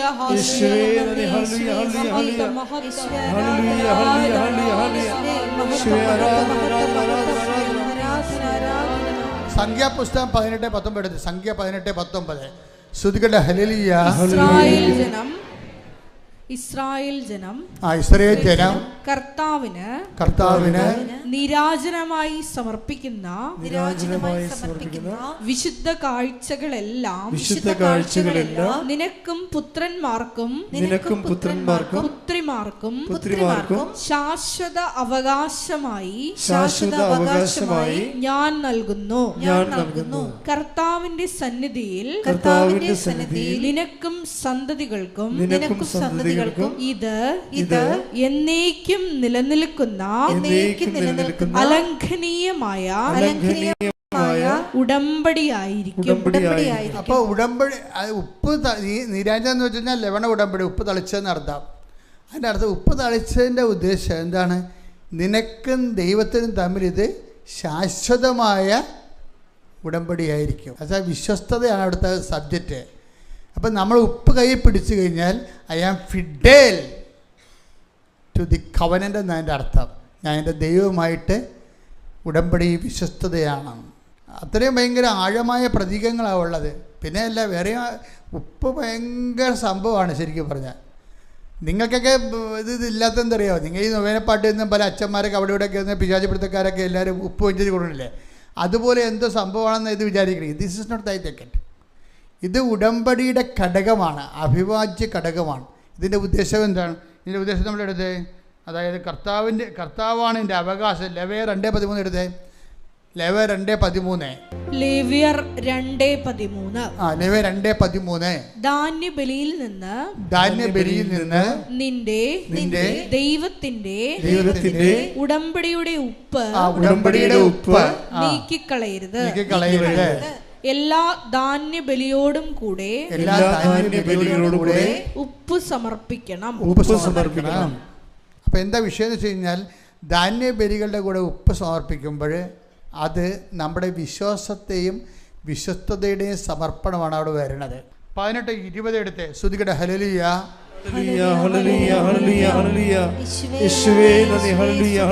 സംഖ്യ 18:20.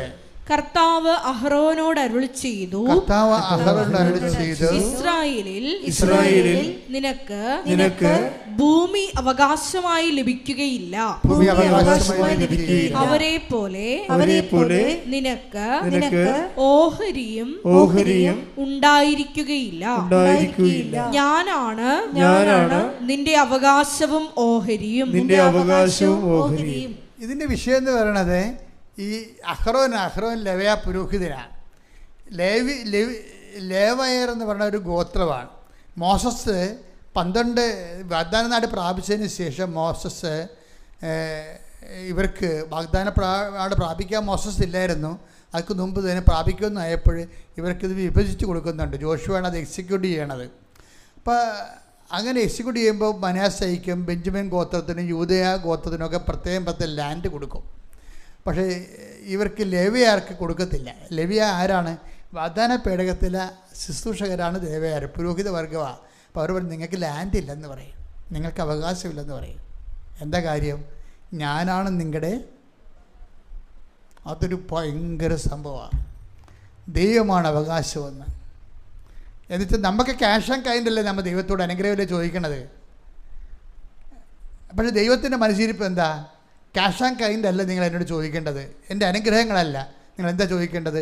എന്നെ ചോദിക്കണമെന്ന്. ഞാനാണ് നിങ്ങളുടെ അവകാശമെന്ന്. അങ്ങനത്തെ കാര്യം ഈ ഉപ്പ് തളിച്ചിട്ടുള്ളത് ലേവ്യ പുരോഹിതന്മാരുടെ അവിടെ കാടിനെ ബലിയർപ്പിക്കുമ്പോഴൊക്കെ, കാളകളെ ബലിയർപ്പിക്കുമ്പോൾ തുടകളിലൊക്കെ നെഞ്ചും ഭാഗത്തൊക്കെ ഉപ്പ് തളിക്കും. ആ ഉപ്പ് തളിച്ചത് ആരാണ്? ദൈവത്തിൻ്റെതാണ്. അത് അഹരോനുള്ളതാണ്. അവരതുകൊണ്ട് ജീവിക്കണം. പിന്നെ ദേവാലയത്തിൻ്റെ ഓഹരി കൊണ്ട് ജീവിക്കണം. ദേവാലയത്തിൻ്റെ ഓഹരി കൊണ്ടാണ് ഈ അഹരോനും കുടുംബവും ലേവ്യ ഗോത്രങ്ങളും ജീവിക്കേണ്ടത്, പുരോഹിത ജോലി ചെയ്തുകൊണ്ട്. അവരുടെ ഓഹരി ആരാണ്? കർത്താവാണ്. അപ്പോൾ കർത്താവിൻ്റെ അനുഗ്രഹത്തെക്കാൾ ഉപരി കർത്താവ് തന്നെയാണ് അവകാശം. അതാണ് ഈ പറയണത് സംഖ്യ 18:20 എന്താ പറയണത്? ഞാനാണ് നിൻ്റെ അവകാശം. ഉടമ്പടിയിൽ ഞാൻ നിങ്ങളോട് പറഞ്ഞു, നിങ്ങൾ വീട്, ജോലി, വിവാഹമൊക്കെ ചോദിച്ചോ, അത് അനുഗ്രഹത്തിൻ്റെ ആദ്യ ലെവലാണ്. 2ാം ലെവലുണ്ട്. എന്താണ്? അനുഗ്രഹത്തെ ദാതാവ് തന്നെ, ദൈവത്തെ തന്നെ. ഉടമ്പടി അതുകൊണ്ടാണ് മോസസിനോട് ജോഷുവോട് പറയണത്, I will come with you wherever you go. നീ ഏത് കാട്ടിപ്പോയാലും കടലിൽ മുങ്ങിയാലും ഞാൻ നിൻ്റെ കൂടെ ഉണ്ടാകും, നിൻ്റെ കൂടെ തന്നെ ഉണ്ടാകും. നിന്നെ മുങ്ങാൻ ഞാൻ അനുവദിക്കത്തില്ലെന്ന്. നിന്നെ മുങ്ങാൻ അനുവദിക്കത്തില്ലെന്ന് പറഞ്ഞതിൻ്റെ കാരണം, നീ സമുദ്രത്തിലൂടെ നടക്കും, സമുദ്രം നിന്നെ വിഴുങ്ങത്തില്ല, വിഴുങ്ങാൻ ഞാൻ അനുവദിക്കത്തില്ലെന്ന് പറഞ്ഞ ഐസയ 43:2. ശ്രുതിക്കട്ടെ ഹല്ലേലൂയ.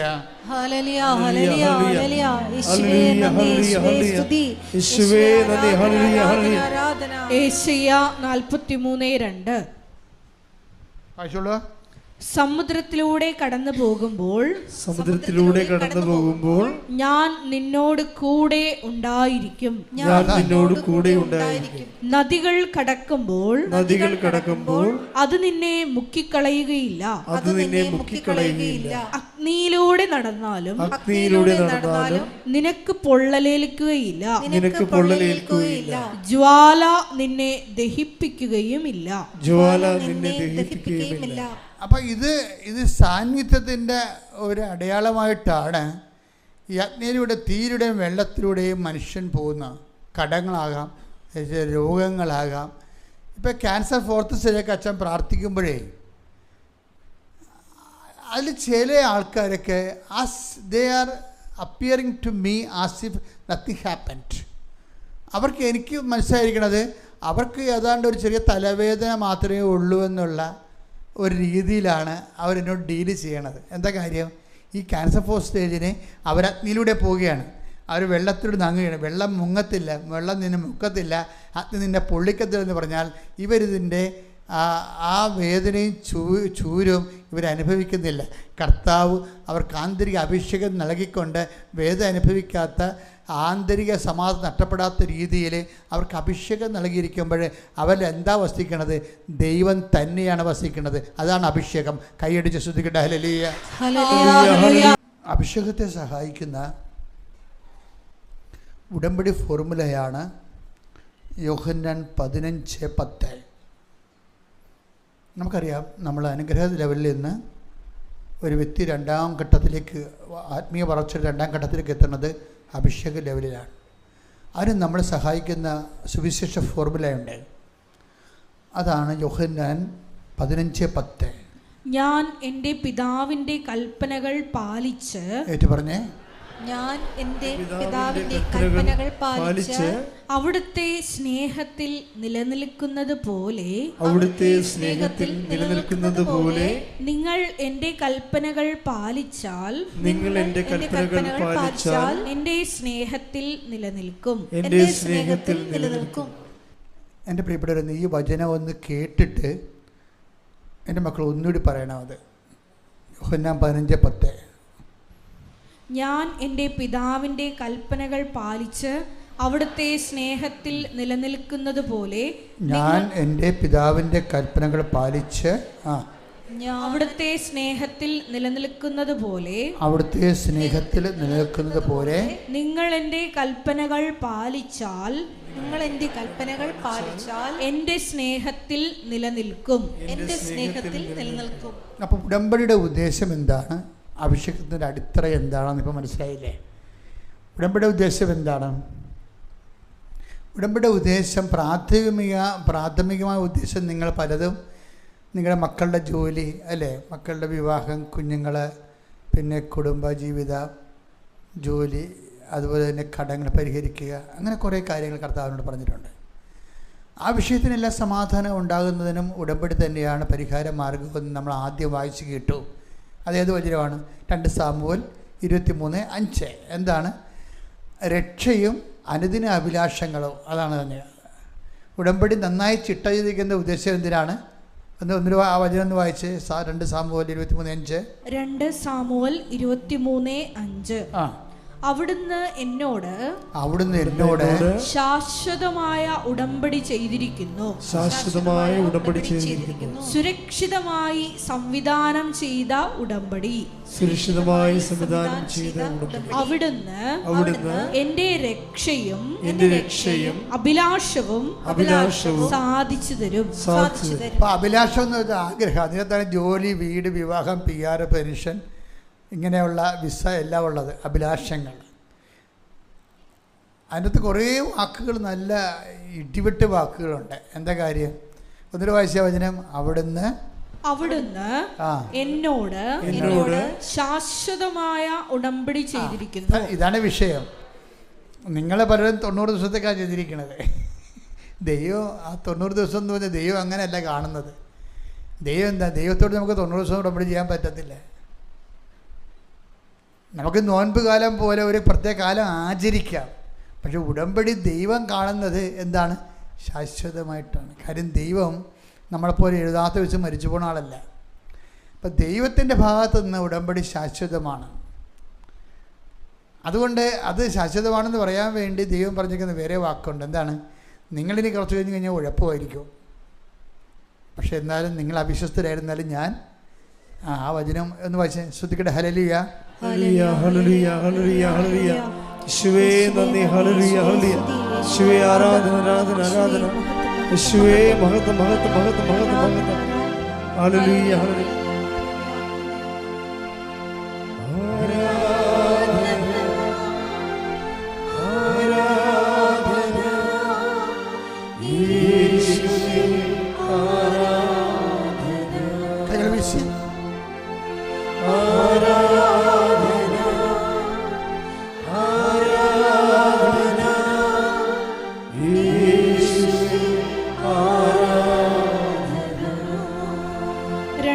തിമോത്തിയോസ് 2:13.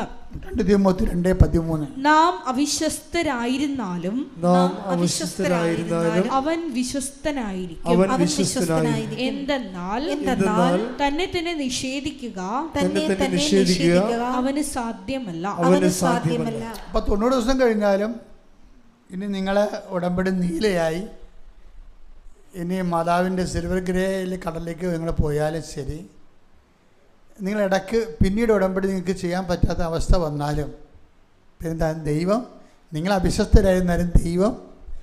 അപ്പോൾ എപ്പോഴും നമ്മൾ ഓർത്തേക്കണം, നമ്മളിങ്ങനെ ഇടയ്ക്ക് നമുക്ക് മനുഷ്യന്മാർക്ക് ചില ചാബല്യങ്ങളും കുടുംബത്തിലും ഞെരുക്കങ്ങളും കാലാവസ്ഥ ഭേദങ്ങളും ന്യൂനമർദ്ദങ്ങളൊക്കെ ഉണ്ടാകത്തില്ലേ? കുടുംബത്തിലുണ്ടാകില്ല ന്യൂനമർദ്ദം. അപ്പോൾ ന്യൂനമർദ്ദം ഉണ്ടാകുമ്പോഴും സ്വാഭാവികമായിട്ട് ഭയങ്കര ഹെവി ഡൗൺ പോറൊക്കെ ഉണ്ടാകും. ഇപ്പം എന്താ പറയണത്? ഭയങ്കര മഴ പെയ്തൊക്കെ ഉണ്ടാകും ജീവിതത്തിൽ. അപ്പം നമ്മൾക്ക് ഉടമ്പടിയോട് മാനുഷികമായിട്ട് ചില സമയത്ത് ഏതെങ്കിലും ഒരു വീഴ്ച വന്നാലും നാം പേടിക്കരുത്. എന്താ കാര്യം? നമ്മൾ ചെയ്ത ഉടമ്പടിയിൽ നിങ്ങൾ അവിശ്വസ്തരായിരുന്നാലും ദൈവം. അതുകൊണ്ടാണ് ഞാൻ നിങ്ങളോട് പറയുന്നത്, നിങ്ങൾക്ക് പുതുക്കാൻ ഞാൻ അവസരം തന്നതിൻ്റെ കാര്യം അതാണ്. ചില ആൾക്കാർ 21 ഉടമ്പടി എടുത്തിട്ട് 16 തൊട്ട് 21 വരെ ഉടമ്പടി എടുത്ത് ജീവിച്ചു. പിന്നെ അവർ ഉടമ്പടി നിങ്ങൾ വിട്ടാലും ദൈവം വിടത്തില്ല. അനുഗ്രഹം ആ ദൈവം നിങ്ങളോട് പറഞ്ഞ കാര്യങ്ങൾ ചെയ്തുകൊണ്ടേയിരിക്കും. അപ്പം അതുകൊണ്ട് ഇടയ്ക്ക് ദൈവമായിട്ട് കൂടുതൽ ആഴമായ ബന്ധത്തിലേക്ക് പോകണമെന്ന് കണ്ടാൽ പഴയ ഉടമ്പടി കൊണ്ടൊന്ന് പുതുക്കിയാൽ മതി. ചില ആൾക്കാർ ചെയ്യണമെന്ന് വെച്ച് കഴിഞ്ഞാൽ പഴയ ഉടമ്പടി പുതുക്കാൻ വരും. എന്തിനാണ് വന്നതെന്നറിയാമോ? അച്ഛനെ കാണാൻ. അപ്പം ഞങ്ങൾക്ക് ആ കള്ളത്തരം മനസ്സിലാകുന്ന കാണുമ്പോൾ നമുക്ക് അന്ന് ഞാനിവിടെ എൻ്റെ അടുത്ത് വരുമ്പോൾ ഞാൻ ആ ഉടമ്പടി നോക്കും, ഈ ഉടമ്പടി എന്നാണെന്ന് നോക്കും. അപ്പോൾ ഉടമ്പടി 2022 ഉടമ്പടി. അപ്പോൾ എന്ന് നിങ്ങളിന്ന് പുതുക്കി, എന്തിനും പുതുക്കി? അച്ഛനെ കാണാൻ. ഈ അച്ഛനെ കണ്ടു കഴിഞ്ഞാൽ നിങ്ങൾ എന്ത് ചെയ്യും? പഴുതുപോലെ ഇവിടെ പാകത്ത് വെക്കും. അപ്പോൾ കള്ളത്തരമാണ്. ഉടമ്പടിക്ക് വേണ്ടി തന്നെ അല്ല അത്. അവരച്ഛനെ കാണാൻ വേണ്ടി ഉടമ്പടി ദുർവിനിയോഗിക്കുകയാണ്. അച്ഛനെ കാണാൻ വേണ്ടിയല്ല ഉടമ്പടി എടുത്തിരിക്കുന്നത്, അവൻ പറയണ പോലെ ചെയ്ത് ജീവിക്കാൻ വേണ്ടിയല്ലേ. അപ്പം അതിനകത്ത് കള്ളത്തരമുള്ള കാരണം ഇവിടെ വെച്ച് തന്നെ മടക്കും. അവിടെ നിങ്ങളെ പറ്റിച്ചാലും ഇവിടെ ഞങ്ങളെ പറ്റിക്കാൻ പറ്റത്തില്ല. കാര്യം ഞങ്ങളിത് കണ്ണിൽ എണ്ണ ഒഴിച്ചിരിക്കുകയാണ്. കാര്യം ഞങ്ങളെന്താണ്, എനിക്ക് നല്ല ബോധ്യമുണ്ട്, കർത്താവ് എന്നെയാണ് ഉടമ്പടി ഏൽപ്പിച്ചത്. അപ്പോൾ ആ വിഷയത്തിൽ ഞാനൊരു കോംപ്രമൈസും ചെയ്യത്തില്ല. ഓഫീസിലുള്ളവിടത്ത് നിങ്ങൾ നിലവിളിക്കുമ്പോഴും എന്തെങ്കിലുമൊക്കെ പറയുമ്പോഴപ്പോൾ അവർ നിങ്ങളുടെ കണ്ണീര് കാണുമ്പോഴൊക്കെ അപ്പം തന്നെ ഒപ്പിട്ട് തരും. പക്ഷേ ജോസഫച്ചനെ ഒപ്പിടത്തില്ല.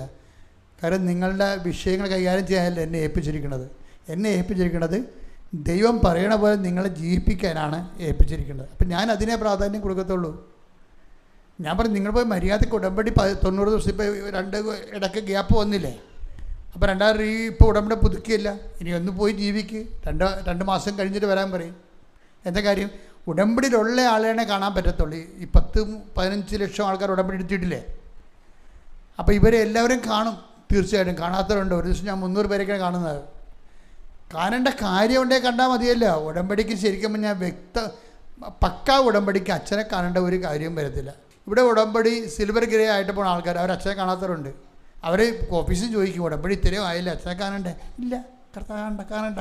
എന്താ കാണേണ്ട ആളെ ഞങ്ങൾ കണ്ടാണ് ജീവിക്കണത്. അതാണ് പ്രശ്നം. അത് കർത്താവിനാണ് പ്രാധാന്യം. അവിടെ കാണേണ്ട ആളെ ഞങ്ങൾ കണ്ടാണ് ജീവിക്കണമെന്നേ, അച്ഛനെ കാണണ്ട. അതാണ് പക്ക ഉടമ്പടി എന്ന് പറയണത്. അവർക്ക് നല്ല ആത്മവിശ്വാസമാണ് അവർ ചെയ്യേണ്ട കാര്യങ്ങൾ. ഇപ്പം എന്താ ഈശോ പറഞ്ഞിരിക്കണത്? ഈശോ എന്താ പറഞ്ഞത്? 15:10 എന്താ പറഞ്ഞത്? ഒന്നൊരു വായിച്ചത്. യോഹന്നാൻ 15:10. യോഹന്നാൻ 15:10. ഞാൻ എൻ്റെ പിതാവിൻ്റെ കൽപ്പനകൾ പാലിച്ച് എന്ന് പറഞ്ഞേ, ഞാൻ എൻ്റെ പിതാവിൻ്റെ കൽപ്പനകൾ പാലിച്ച് അവിടുത്തെ സ്നേഹത്തിൽ നിലനിൽക്കുന്നത് പോലെ നിങ്ങൾ എൻ്റെ കൽപ്പനകൾ പാലിച്ചാൽ എൻ്റെ സ്നേഹത്തിൽ നിലനിൽക്കും.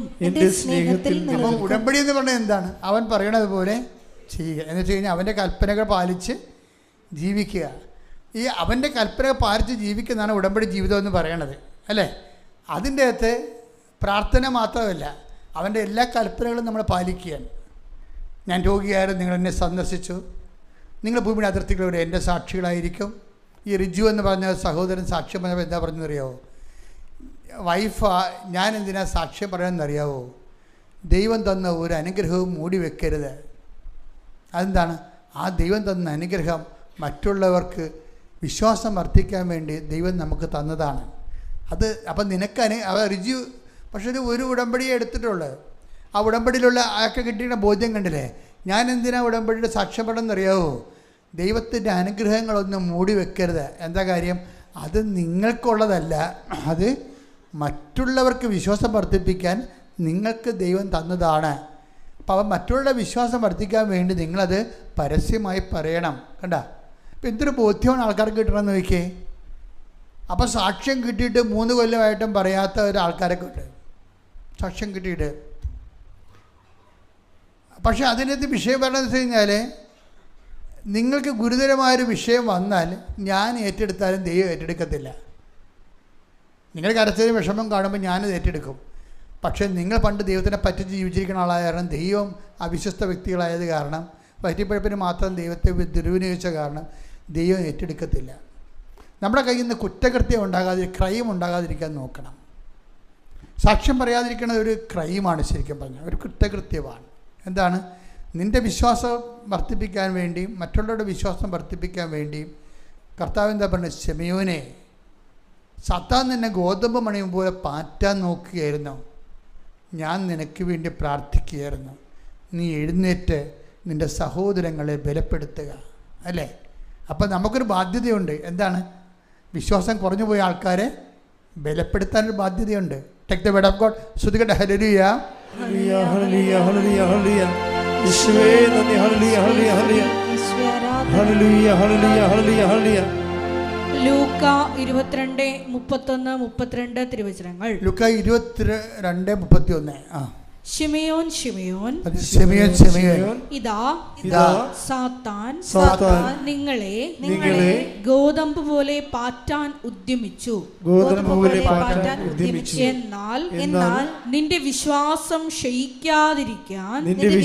ക്ഷയിക്കാതിരിക്കാൻ ഞാൻ നിനക്ക് വേണ്ടി പ്രാർത്ഥിച്ചു. നീ തിരിച്ചു വന്ന് നിന്റെ സഹോദരരെ ശക്തിപ്പെടുത്തണം. സാക്ഷ്യം എന്ന് പറഞ്ഞാൽ എന്താണ്? നീ തിരിച്ചു വരികയാണ്. തിരിച്ചു വന്ന് എന്തിനാണ് സാക്ഷ്യം പറയണത്? നിന്റെ സഹോദരങ്ങളെ ശക്തിപ്പെടുത്താൻ. അപ്പോൾ എനിക്ക് എൻ്റെ വയറ്റിപ്പഴപ്പ് മാത്രമേ നോക്കേണ്ട കാര്യമുള്ളൂ. വേറെ ആരും വിശ്വാസമില്ലാതെ മരിച്ചാൽ എനിക്ക് പ്രശ്നമല്ല എന്ന് വെച്ചാൽ ദൈവം എനിക്ക് പ്രശ്നമല്ലെന്ന് എൻ്റെ അർത്ഥം. ഒരു കാലത്ത് സാക്ഷ്യം പറയാതെ ദൈവം എനിക്ക് പ്രശ്നമല്ലെന്ന് പറഞ്ഞ ആളെ പിന്നെ അതിനേക്കാൾ മോശം കണ്ടീഷനിൽ വന്നാൽ ഞാൻ ചിലപ്പോൾ കരുണ കാണിക്കും. പക്ഷേ നിങ്ങളെ സത്യസന്ധമായി അറിയാവുന്ന ദൈവം നിങ്ങളോട് കരുണ കാണിക്കത്തില്ല. എന്താ കാര്യം? നിങ്ങൾക്ക് തന്ന വിശ്വാസം നിങ്ങൾ കൈമാറുകയോ നിങ്ങളുടെ സാക്ഷ്യം മറ്റുള്ളവരുടെ മുമ്പിൽ ഏറ്റുപറഞ്ഞ് മറ്റുള്ളവരുടെ വിശ്വാസത്തിലേക്ക് കൊണ്ടുവരികയോ ചെയ്തില്ല. അത് നിസ്സാര കാര്യമല്ല.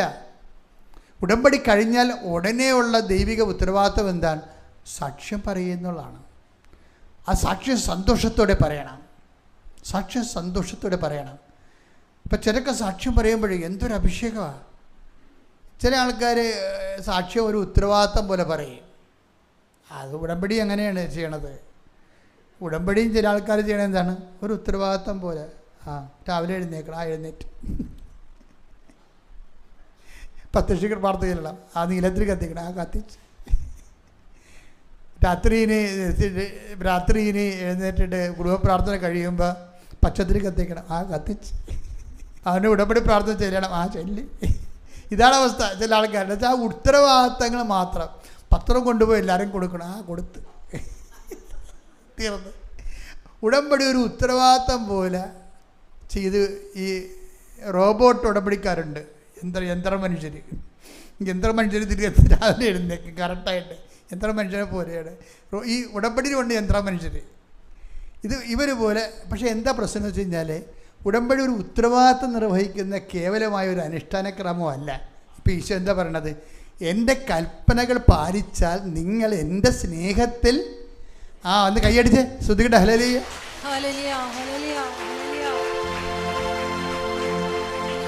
അതാണ് എൻ്റെ പ്രശ്നം. നമ്മൾ എന്തിനാണ് ഇതൊക്കെ ചെയ്യണത്? നമ്മൾ എന്തിനാണ് ഈ കാരുണ്യ പ്രവർത്തികളും പ്രേക്ഷിത പ്രവർത്തനങ്ങളൊക്കെ ചെയ്യണത്? അതിൻ്റെ ഒറ്റ ലക്ഷ്യം മാത്രമേ ഉള്ളൂ. ഉടമ്പടി ഉത്തരവാദിത്വം നിർവഹിക്കുകയല്ല. പിന്നെന്താ ഉദ്ദേശം? എൻ്റെ സ്നേഹത്തിൽ നിലനിൽക്കുക. അതാ 15:10 മറന്നു പോകരുത്. ഇതിൻ്റെ ആത്മാവായൊരു വേടാണത്. എന്താണ്? നിങ്ങൾ എൻ്റെ കൽപ്പനകൾ പാലിച്ചാൽ, രോഗികളെ ശുശ്രൂഷിക്കുകയും കർത്താവിനെ അറിയാത്ത അറിയിക്കുകയും ചെയ്താൽ എന്ത് സംഭവിക്കും? നിങ്ങൾ എൻ്റെ സ്നേഹത്തിൽ നിലനിൽക്കും. നിങ്ങൾ എൻ്റെ സ്നേഹത്തിൽ നിലനിന്നാലുള്ള ഗുണം എന്താ? നിങ്ങൾ എൻ്റെ സ്നേഹത്തിൽ നിലനിന്നാലെന്താ ഗുണം എന്താ? നിങ്ങൾക്ക് ഇഷ്ടമുള്ളത് ചോദിക്കാം, നിങ്ങൾക്ക് ലഭിക്കും. അതാണ് ഉടമ്പടിയുടെ, അതാണ് അതിൻ്റെ link. Take the word of God. ശ്രുതികട്ടെ ഹല്ലേലൂയ. യോഹന്നാൻ 15:7. അപ്പോൾ ഈ യോഹന്നാൻ 15:10 അതിൻ്റെ വേര് കിടക്കുന്നത് ഇവിടെ 15:7 എന്ന് വായിച്ചേ. നിങ്ങൾ എന്നിൽ വസിക്കുകയും എന്റെ വാക്കുകൾ നിങ്ങളിൽ നിലനിൽക്കുകയും ചെയ്യുന്നെങ്കിൽ ഇഷ്ടമുള്ളത് ചോദിച്ചു കൊള്ളുക,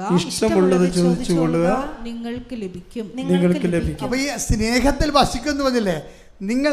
ഞാൻ എൻ്റെ പിതാവിൻ്റെ കൽപ്പന പാലിച്ച് അവിടുത്തെ സ്നേഹത്തെ വസിക്കുന്ന പോലെ എൻ്റെ കൽപ്പനകൾ പാലിച്ചാൽ നിങ്ങൾ എൻ്റെ സ്നേഹത്തെ വസിക്കും.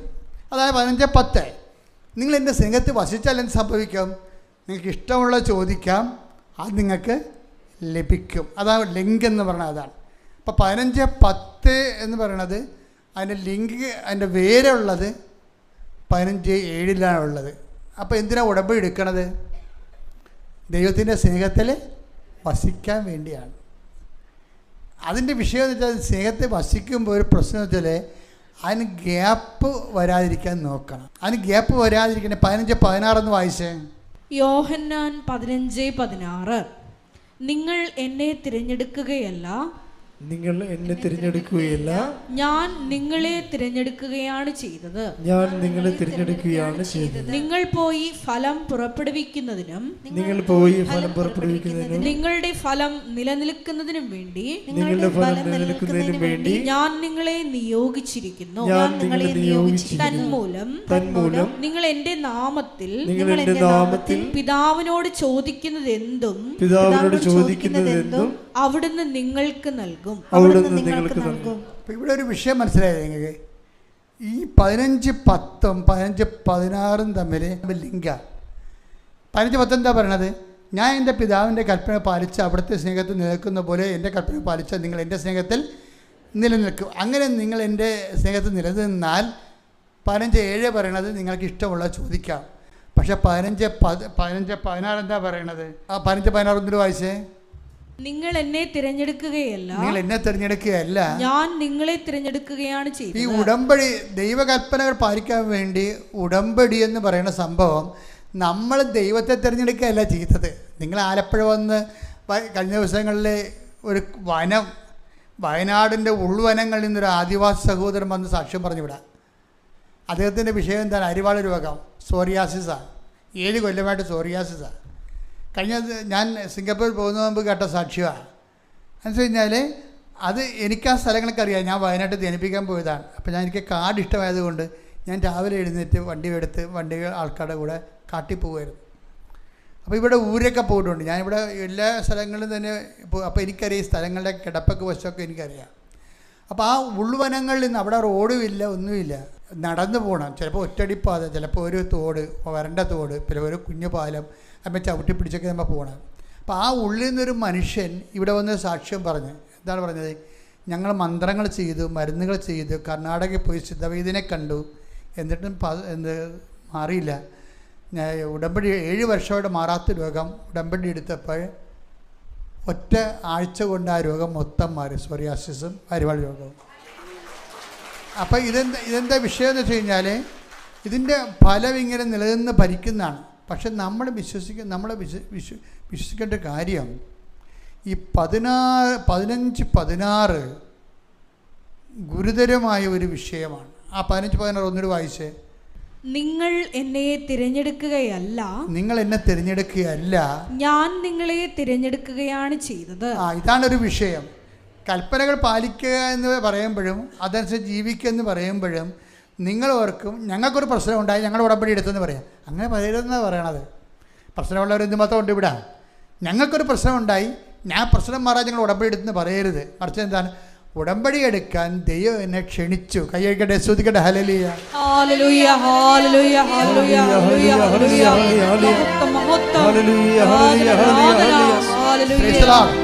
ഇപ്പം ഞാൻ ഓർക്കുകയെ ഞാൻ സിംഗപ്പൂരിൽ ചെന്നപ്പോൾ എല്ലാവരും ഉടമ്പടി എടുത്ത് 10-15 പേര്, 600 പേര് ധ്യാനത്തിലുണ്ടായിരുന്നെങ്കിൽ 300 പേർ ഉടമ്പടി എടുത്തു. ഉടമ്പടി എടുത്തപ്പോൾ ഉടമ്പടി അവസാനം കാശ്രയം കൊടുക്കണത് വിദേശ രാജ്യങ്ങളിലേക്ക് ആശയം കൊടുക്കുന്നത് ഞാൻ നേരിട്ടാണ് കൊടുക്കുന്നത്. കാരണം അവരെ പിന്നെ നമ്മൾ കാണുന്നില്ലല്ലോ. നിങ്ങളെ ഇനി എപ്പോഴെങ്കിലും എനിക്ക് കാണാമല്ലോ. അപ്പോൾ അവിടെ ഞാൻ നേരിട്ട്, കാരണം അവരെ ഒരിക്കലും ചിലപ്പോൾ കാണത്തില്ല. അവരേതോ രാജ്യത്തുള്ള ആൾക്കാർ അവർ നാട്ടിൽ വന്നാൽ തന്നെ കാണണമെന്ന് നിർബന്ധമില്ല. അപ്പം അതുകൊണ്ട് തന്നെ അവരവിടെ വെച്ച് തന്നെ കാശ്രയം ഞാൻ കൊടുത്ത് ബ്ലസ് ചെയ്യും.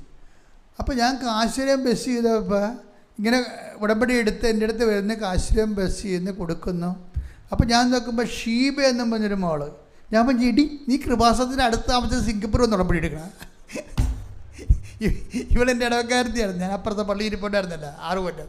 അപ്പോൾ അവിടെ ഇവർക്ക് ചായക്കടയൊക്കെ ഉണ്ടായിരുന്നതാണ്. ഞാൻ പോയി വെഞ്ചരിക്കുമായിരുന്നു.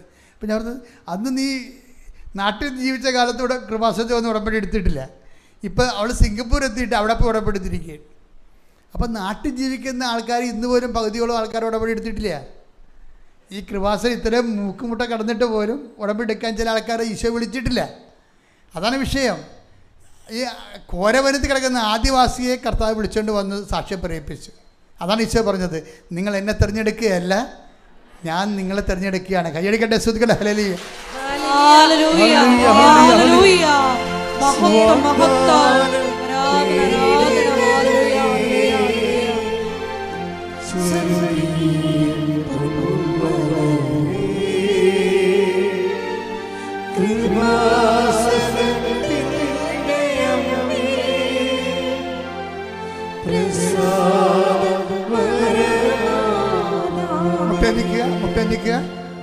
വാഗ്ദാന പേടകമേ, സ്തുതിക്കട്ടെ. ഹല്ലേലൂയ. വാഗ്ദാന